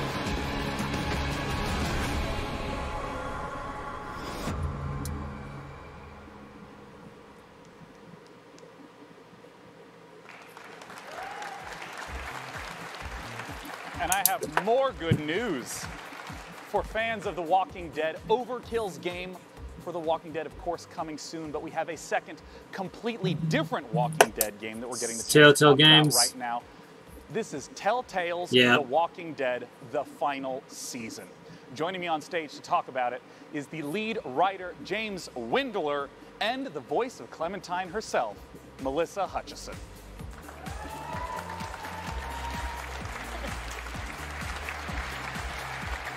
Sean. Thanks for joining me on the stage. Our pleasure. Thank you. Now, I want to ask right away for, people who've played through the first 3 seasons of The Walking Dead, in terms of the gameplay, what's some of the familiar and what's some of the new? Okay, so for people who don't know Telltale, we are a story-based company. We focus on narrative. We've had our roots in the old school point-and-click adventure games, but we've developed our own cinematic style and almost a signature mechanic, like our choice wheel. Yeah. And that's all familiar. That should, the choices branch the narrative. What's new this year? We have traditionally combat and action. We've done with QTEs and like swipes and button mashes and all of that. This year, with the final season, we're introducing segments of unscripted combat. Yeah, we see some of this right here. Yeah, so Clem probably just brutalized a zombie there. Of course she is. Oh yeah, so we also have the orbital cam, like the over-the-shoulder camera. So that's offering our players opportunities to explore our environments, which you can also see from the B-roll. Is they're looking really, really good with this graphic black art style that we're employing. Yeah, because in the previous games it was much more of a directed camera from scene to scene, but now you can really sort of explore the environment on your own. Absolutely, yeah, and yeah. Now I want to ask about the story. I mean, Telltale games always have that as the central feature. Where does The Walking Dead, the final season, start off? Okay, so it starts. Clementine has been on the road for a long time. We are post-time jump in the comics. She's been on the road. She's traveling with AJ, who is an orphan boy, who is the closest thing that she has to family. But they're reaching the end of it. They are running out of steam on the road. It's proving to be untenable.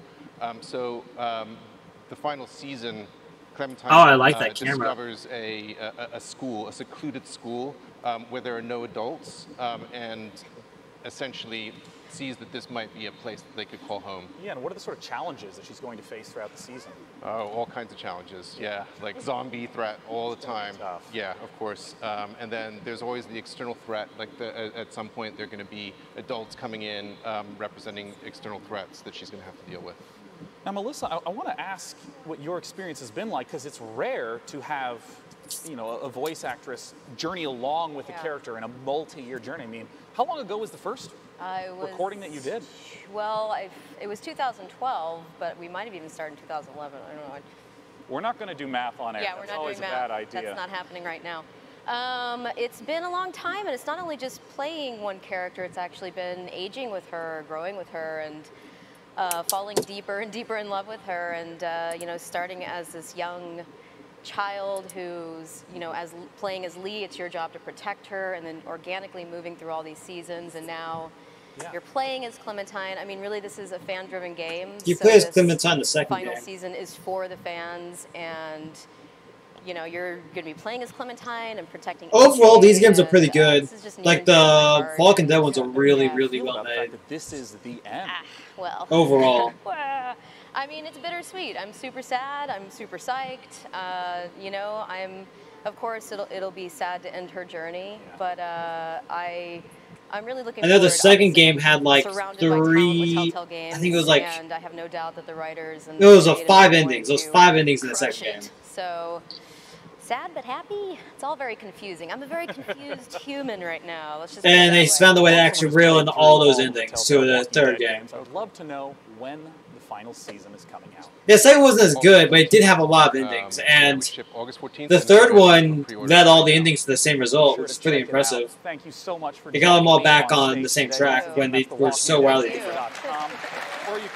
None of the endings mattered in the end because the third game kind of put you at the same start, but you can't really blame them too much.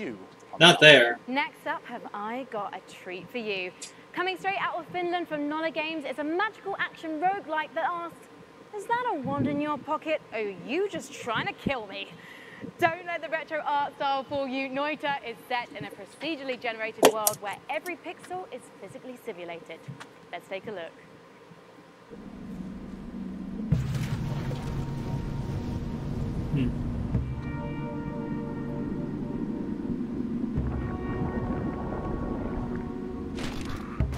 But you get what I mean, right?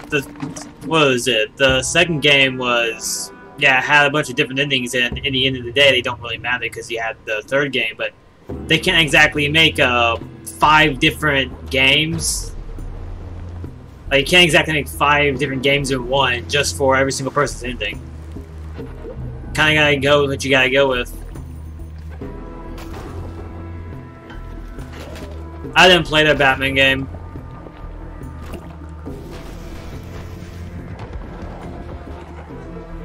Hell, I haven't even played much of the third Walking Dead game. I actually really like the Walking Dead games.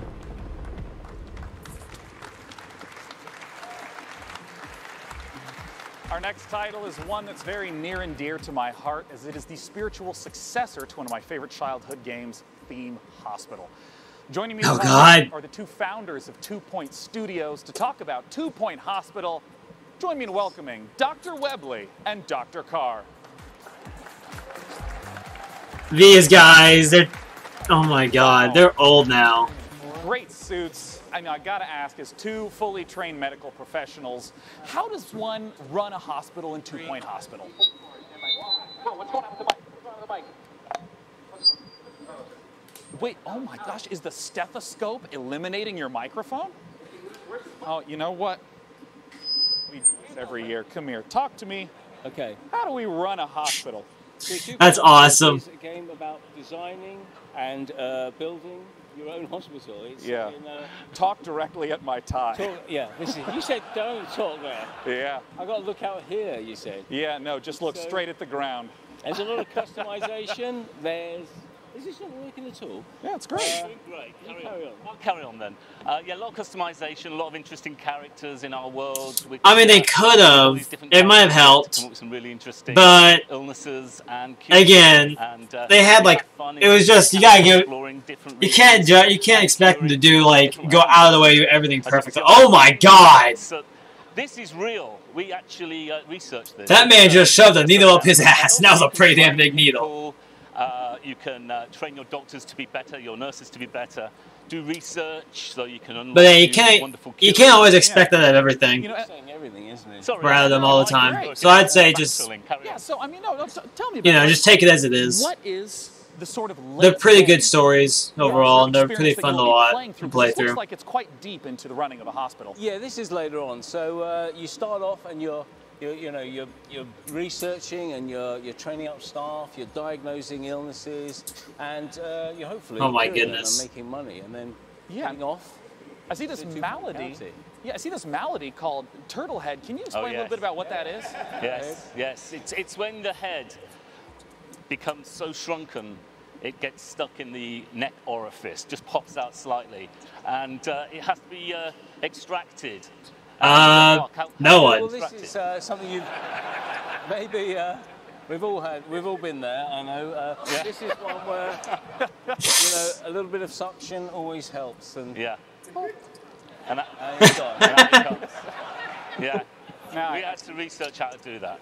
That's actually a real illness. It is. It's real. England. Now, I had to ask about something that I think every young man has to deal with at some point. What is a monobrow infestation? A monobrow infestation?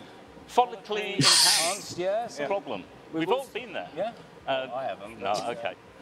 But it needs to be diagnosed and cured pretty quickly. If it doesn't, it'll fester, and you might shed a bit of hair, and in fact, it will actually leave the body, and it needs to be got rid of. Okay. Health inspectors arrive. It looks like the monobrows are multling in the hospital. They breed they're big breeders. The monobrows. They like monobeasts. They like dirty places.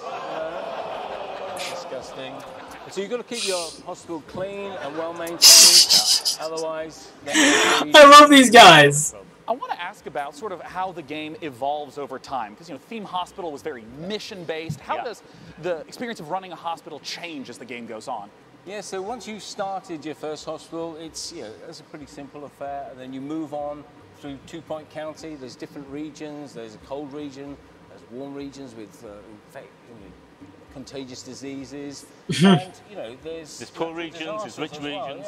Yeah. So we've got volcanoes. We've got all sorts of wonderful, weird effects can happen in different parts of the world. So you might struggle to manage your hospital empire because a volcano went off nearby. Yeah, it's about spinning plates, isn't it? You've got everything's set up nicely, and then... Yeah, I guess. I just don't feel like giving it too much shit for that. When 2 Point Hospital is coming out. Well, we're coming out to just something I never felt like needing to give give shit for. By going onto our Steam page and hopefully wish listing, and yeah. Yeah, I know what you mean. No. Well, I'm personally, again, really looking forward to it coming out. Thanks so much for joining me, Doctor and Doctor. Thank you. Talk about 2 Point Hospital. Now, our second Battle Royale game of the afternoon, Fantasy RPG-esque bent, and you may have even seen it getting streamed on Twitch in the previous week. Let's take a look at Hi-Rez's Realm Royale. Oh god, it's Hi-Rez.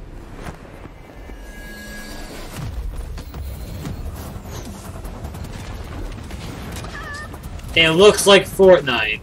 That's all I'm gonna say. Like, this looks way too much like Fortnite.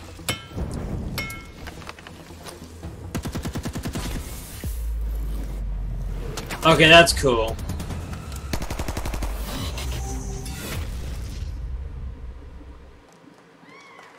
Joining me to talk about Realm Royale is the executive producer at Hi-Rez Studios. It's Rory Newbrough, aka Dry Bear. Mr. Dry Bear, what separates Realm Royale from other types of Battle Royale games in the genre? It's a good question. So before you go up into the air to determine where you land on the map, you'll actually choose from a list of fantasy classes like Mage or Hunter or Assassin and specify a unique play style before you land.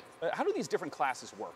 So the Engineer will be more about bunkering down, putting up shields, putting down turrets. The Assassin will get behind the lines using stealth, use a sniper rifle to take out targets. It looks way too Fortnite for my like.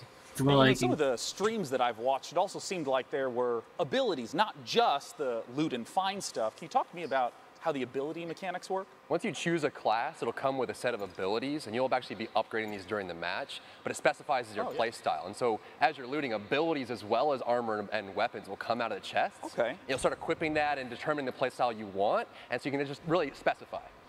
And you know, you mentioned this a little bit. I've seen it on stream. Talk to me about crafting in the game. I mean, how does crafting work in a game where there's a constantly shrinking play circle? We're really excited about this. So strewn across the map, there are places Can called we go into forges. something else? And so once you go to the forge, you'll collect shards from disenchanting loot you find as you're going about.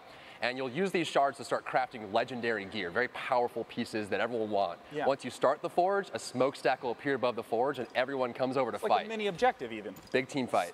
So I know that Realm Royale is currently available for free on Steam, but I hear that you have some goodies people can check out that are E3 exclusive. That's right. So free on Steam, we're actually out for less than a week now, and we were already number 4 on Steam charts.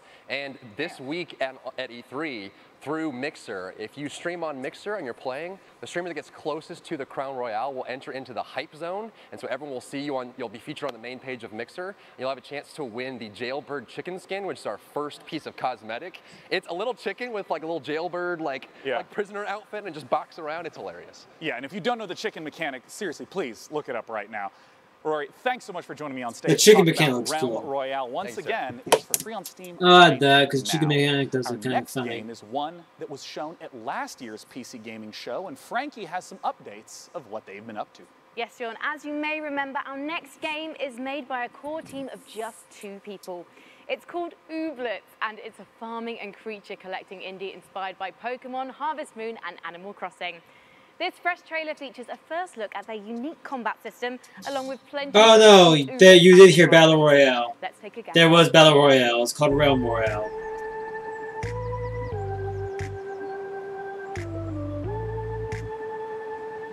Is it? Oh, BLETS? I don't know. Ooblets. What am I watching?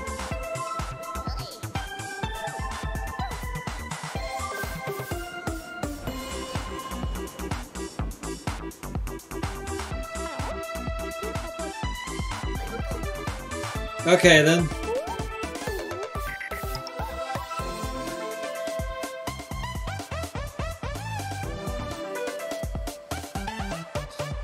This is interesting.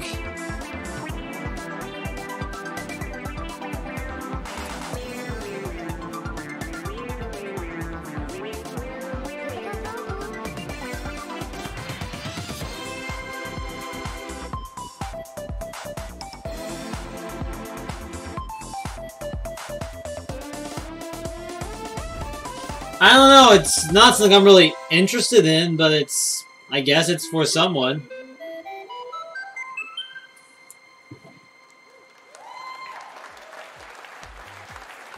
Now, it wouldn't be a PC gaming show without a dash of strategy, which is why I'm delighted.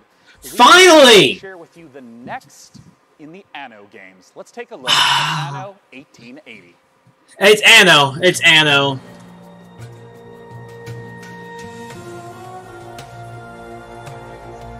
They had a sci-fi one of these, which is really cool.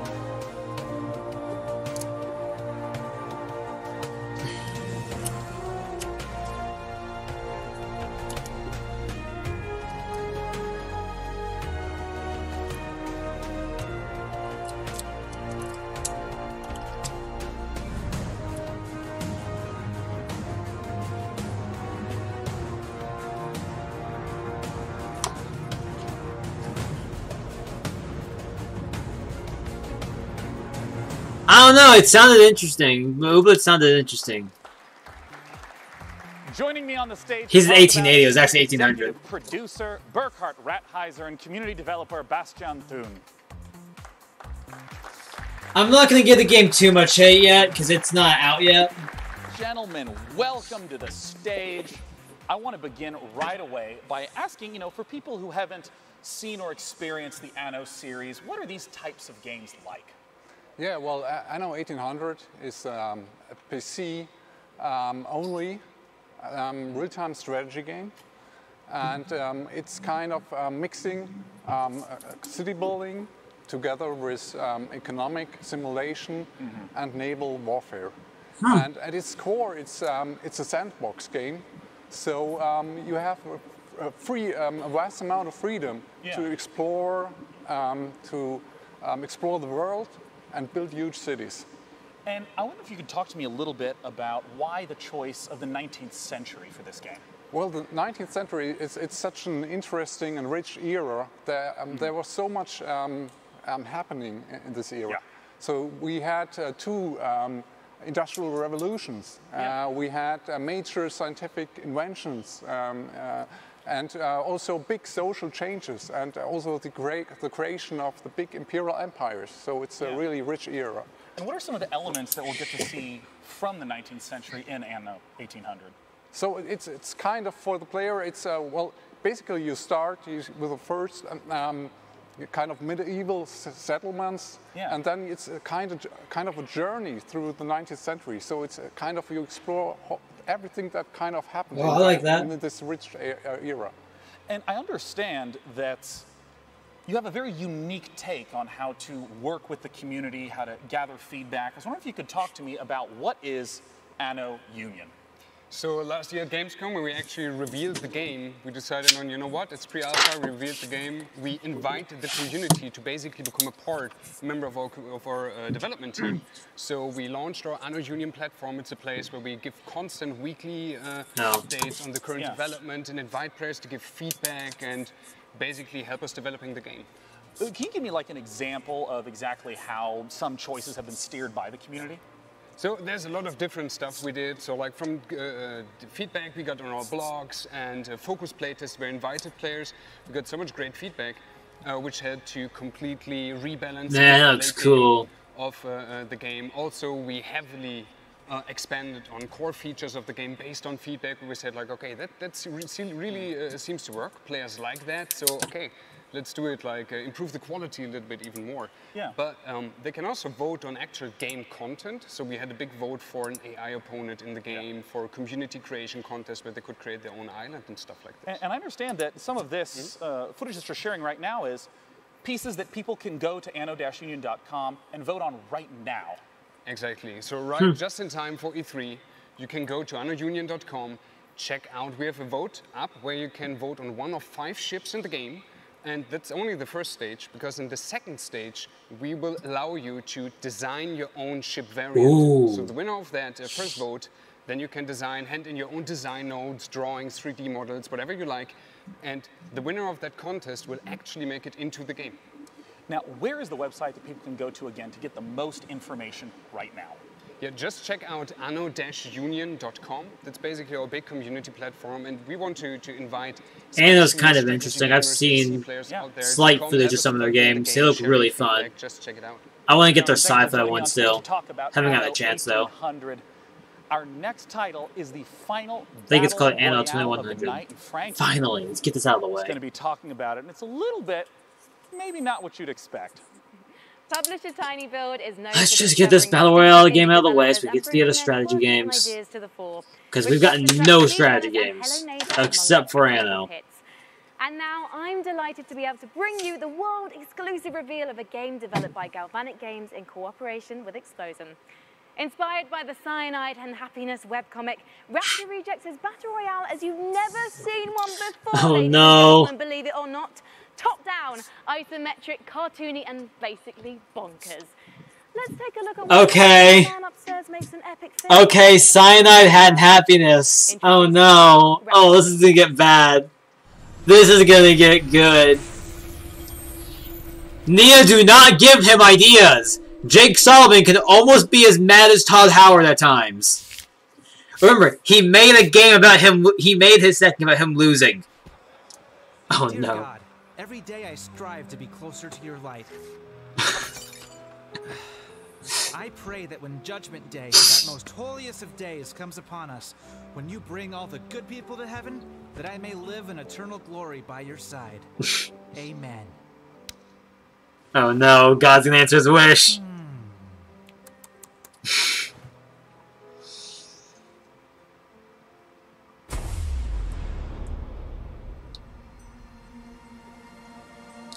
It's Judgment Day!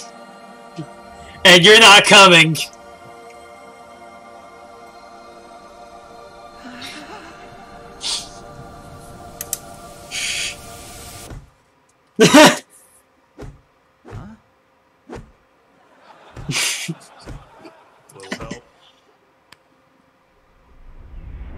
Thanks, brah.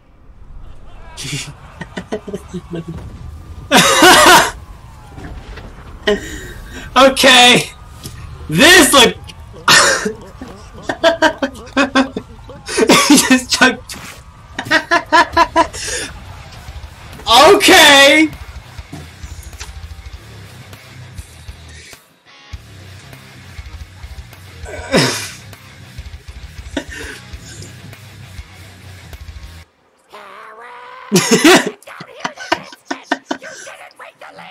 Smell you later, yo.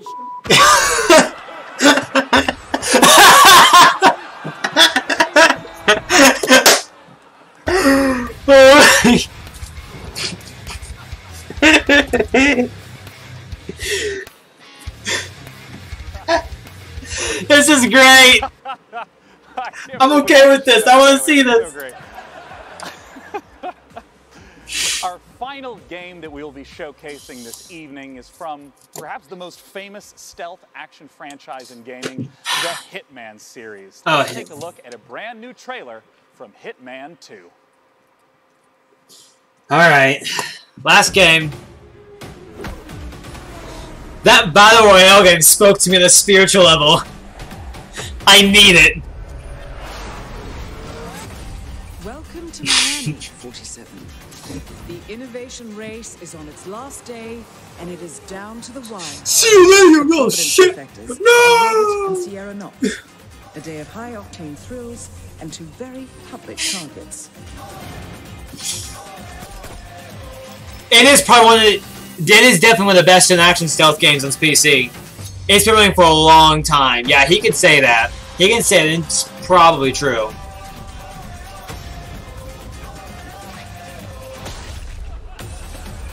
Honestly, I didn't know about Metal Gear for a long time. I knew it existed, but I didn't know shit about it.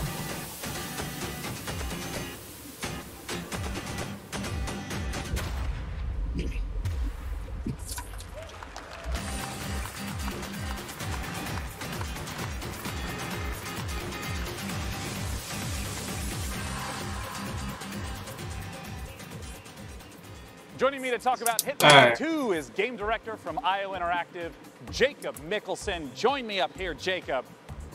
come on out. We gotta talk. Assassination. He walks like the Hitman. He scares me. I mean, right away, tell me, what is Agent 47 doing in Miami? Well, he's there to pay a visit to Sharon Robert Knox, who are part of the Kronstadt Empire. And yeah, we all know how that ends, right? Well, given that it's a Hitman game, I have some hints. And, you know, I always felt like in the Hitman games, the environment was so critical, trying to study and trying to understand it. What are some of the elements in Miami that will show up in Hitman 2? Yeah, well, absolutely. Miami is, I think it's one of the biggest events we've ever created in the game. And in Miami, we have, of course, the race as a centerpiece. Yeah. But being this super high detailed sandbox, we also go to great lengths to actually create all the surrounding bits and pieces, like you have here, backstage area. Of course, we also have that in Miami. So pits and paddocks, there's an emergency room, and so on. So all the facilities needed in order for you to kind of make your own way through the mission and take advantage of the locations and all the different disguises and items you stumble upon as you move in closer to your targets. And in terms of the mechanics, I know that there's going to be a lot of the familiar feels, but what are some of the brand new mechanics that are in Hitman? Yeah, some of the new stuff is, for instance, the crowds we saw here in Miami. First of all, there's more than ever. Yeah, we're close to 2,000 people now in the scenes. And on top of that, we also introduced a new crowd mechanic where you can dip into the crowd if you get in trouble. So as long as they are not fleeing or running away, then they're there for you to hide in, so in case you get chased by guards. There we are. Another new thing is the picture-in-picture mechanic where you get information about what's going on other places in the level. So if you're setting up traps and stuff like that, you can kind of keep track of where the important characters are. And last but not least, we have the fan favorite, which is the sniper briefcase is back. But this time it's not only for sniper rifles, it's also for all the other things you want to carry around kind of without causing too much attention to yourself. And I want to ask about some of the weapons and the disguises that have been showing up throughout these trailers. Yeah, we go to great lengths. I think the theme of this showing is going to be the fish. It's really it's a studio favorite. We're having a lot of laughs at that, right? And then, of course, you just saw it in the kitchen. There's a frying pan, so we all know the kitchen is the most dangerous room in your house, right? Yeah, of course. Also counts in Hitman. And I want to ask about some of my favorite content from Hitman, things like elusive targets, limited time events. Will those be making a comeback? Absolutely. So there's still going to be escalations for you to kind of challenge the game in many different ways. There's going to be challenge packs, again, new challenge for you. And then, of course, the elusive targets that pop up for a short period of time only. And you have one shot at this or, bust. As my final question, the expected question, when does Hitman 2 come out? Hitman 2 comes out November 13, and if you pre-order right now, you also get access to a new game mode called Sniper Assassin, where you get to play as Agent 47, and also, for the first time in the franchise, you can play along with a friend in the co-op mode. Well, Jacob, thank you so much for coming out. I'm super looking forward to Hitman 2. Thank you. I might be the worst Hitman ever, but I try hard. Now, Jacob, I'm going to thank you. Thank you. And I'm going to escort you off to the right. So you're going to rush off this way, because coming in from the left, for the first time ever, vaguely nearby me, it's the co-host, Frankie. Come here, Frankie. They let me come down from the balcony for good behavior. Excellent. Well, Frankie. You ate them, didn't you? We did it. The PC Gaming Show is done. Thank you so much for joining us to host this year. Thank you. Thanks for having me, guys. Thanks for all of you who came out to the Wiltern and joined us today. It was a blast. Thanks to Twitch chat. I know that everything you said was appropriate and intelligently thought out. And of course, this year we're curating even more great PC games from the Facebook booth in E3 South Hall. Last, and of course not least, a huge thank you to all our wonderful sponsors who let the PC Gaming Show come so back. no XCOM 3 yet. That makes me sad, but oh well. Hi-Res Studios, Digital Extremes, Archangel Hellfire, Team 17, Stardock Entertainment, Acer, Predator, Improbable, Oculus Rift, Drake's Cakes, Tripwire, Frontier Development, this man is a tryhard. Square Enix. We hope you have a wonderful E3 and go play some damn video games. Cheers. Thank you. Bye.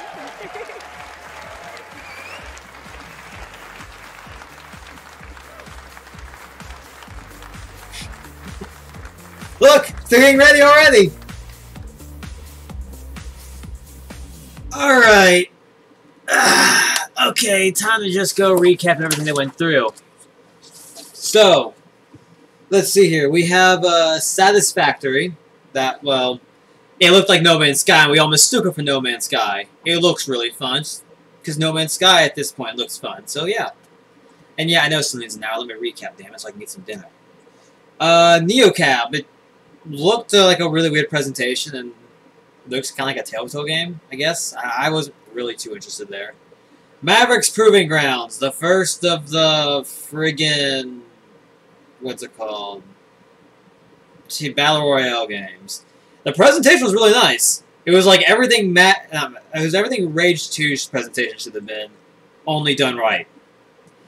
It looks legit. It has 1,000 players. The world's supposed to be a full world, and it's like an MMO hybrid type of deal. So I'm curious.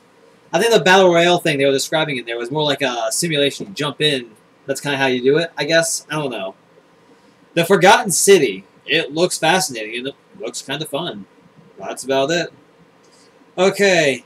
Stardock Star Control Origins. It's sci-fi. It has exploration. Earth defense. Yes, yes, yes. I'm joining this Sword Corps. It looks cartoony. Just let me have it. It looks customizable. It's very customizable from what they said. It's very sandboxy. And it's coming out on September 20th, 2018. Okay. Hunt Showdown. There's an update. It's lots more stuff. There's a hentai monster in it. Enough said. Alright. Star Control Origins also has hentai monsters all over the place. Okay. Archangel Hellfire. It's now, instead of like the last game where it was an on-rail shooter, apparently, I didn't look into it that much. It's an off-rail shooter, and it's multiplayer, and it's in early access right now. I might check it out, because, well, why not? The Sinking City. It's puzzle-like, it looks interesting, it's very Lovecraftian, and there's a sanity mechanic, which sounds pretty fun. Alright. Warframe! Excalibur Umbra confirmed to come out with the Sacrifice expansion, the Sacrifice story cinematic quest. That got me hyped because I want Excalibur Umbra. I want to fight in the Sacrifice. Ballas is doing some shit still, and I think Void Demons might be involved in that part of the story, which gets me excited because they were kind of involved in, they were kind of ish a major story point in the Chains of Harrow, and Chains of Harrow was a fantastic quest. It was like very horror-esque. Great quest. Alright. Valkyria Chronicles 4 is coming to PC. Enough said. Treacherous Scries. It looks bloody, it looks silly, and it has a very Victorian style to it. Maneater. Okay. A Shark PG. Yes, let's do it. Next. Bravery Network Online. Okay, I guess. These are all really fast teaser things. I wasn't really too interested. Morningstar looks a bit odd. Overwhelmed. It's weird, but it's available. Alright, Jurassic World Evolution. It looks fun. It looks fun. It has dinosaurs, and I'm probably going to try it. Stormlands. It's VR. I'm curious about it, and it looks pretty cool. That's about it. I don't have a VR system set up yet, so I can't exactly play with it yet. That crime thing, I missed the name of. It looks pretty. Sable. It's very, very, very prettily drawn. I'm interested, and, oh wait, no, Sable's... Hang on, I'm mixing up my things already. Did I miss something? Yeah, no, yeah. It looks very artistic. I'm interested. Two-man... I don't know what I was doing there. Oh, no, it's made by a two-man team, right. Yeah, the core development team is 2 people, right. Which is pretty neat, because you don't really see that much anymore. I mean, you see a lot with indie games, but not with larger games that are being published. Star Citizen. No release date yet. It still looks promising. It's just taking forever. And we're heading to Alpha 3.2, probably within the next month or so. Acer. Well, we've got HDR. They gave us information on HDR. This is kind of the midway point. They're pretty cool people, so I like them. Acer's always giving me some pretty good shit. They have some new products out, and yeah. Some crazy thing about a 22-inch curved screen, mechanical keyboard with 2 graphics cards. Door Monster! I'll watch you later! Okay. Genesis, Alpha 1, Space, Spaceship Builder, Exploration, DNA Splicing. Looks like it has a first-person shooter element to it, and it has Zerglings, which is okay. I'm cool with it. Don't starve Hamlet. Run, Wilson, run! Everything's trying to kill you again. Okay, Just Cause 4. It looks beautiful. It really does. Okay, The Walking Dead, the one from Overkill. It looks fun. It's coming on November 6th. The Walking Dead final season. It has a new camera angle thing I noticed. That looks really interesting, and I'm glad they're finally fixing the camera. They don't like the camera from one position. It really ticked me off. It really threw me off all the time. And I'm kind of interested in it. Noita. It looks nice. That's about it. 2 Point Hospital. It's Theme Hospital. It looks silly. There are monobrow beasts running around. Enough said. Probably should go get that. Realm Royale. It's our second Battle Royale of the night. It basically looks like Fortnite. It's got some RPG elements, I guess, and it's class-based, and the chicken thing looks kind of funny, I guess. But, yeah. Ooblets. It's interesting. It's for someone. Alright. I just don't like static camera angles that, like, turn to you. I wish they would just, like, give me the ability to control my own movements. Because I don't like it like that. I don't play survival horror games. Shut up. Anno 1800. It's a city builder. It's beautiful. It's an RTS. It has naval warfare, supposedly. It's very sandboxy. It's very historically grounded down. And it has an economic factor to it, which is always a plus in my opinion.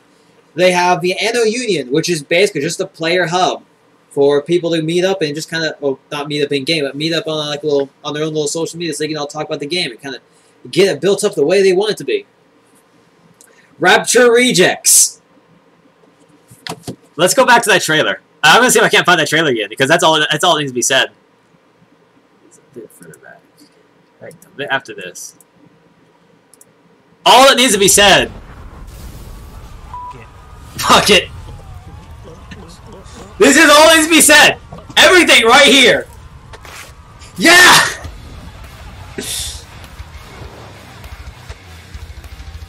Fuck you, no I won't! This is what I'll play instead! Yeah!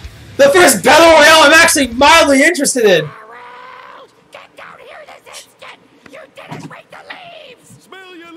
Yeah! Yeah!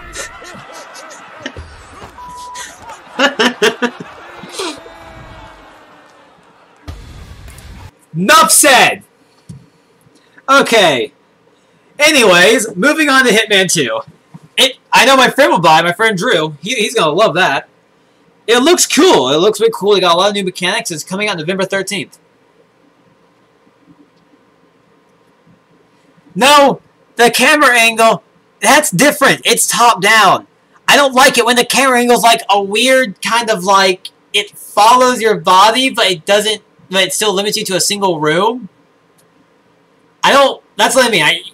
Like if it's like, if it feels like a, like I'm looking through a, like a security camera, and it's not an actual security camera, I'm probably not going to enjoy it. I just don't like that camera angle. It's probably my biggest complaint about Telltale game stuff.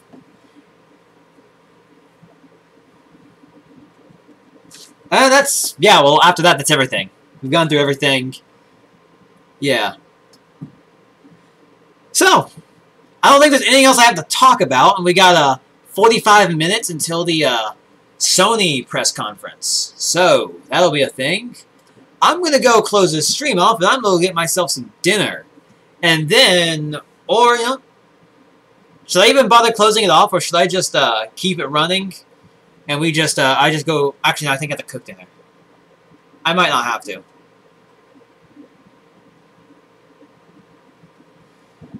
But, god damn it, Kirikon. No, I'm not gonna go play a fucking Resident Evil game. I don't play horror. Anyways, I actually do play a fucking lot of horror. I don't play horror and I don't want to. There's very few horror I have to play, and it's like, it's gotta be deep shit, man. It's gotta be real deep shit. And no, this was the good stuff. This was just people showing games. There was no fancy presentation or anything, except for the actual trailers.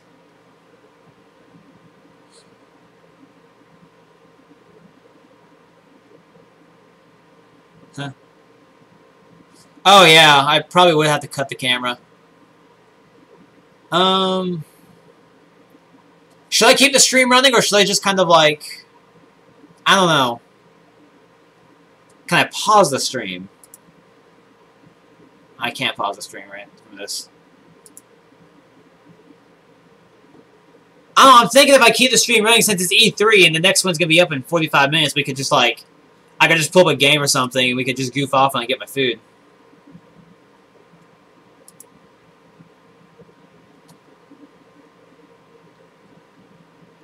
Alright, just cut the stream here? Alright. Alright, well I'll see you guys in about 45 minutes when the, what's it called? When the actual stream comes? Or the next stream comes? Or I might just open it up early. I might play some games while waiting. I don't know. Alright. See you guys in, whenever I finish eating.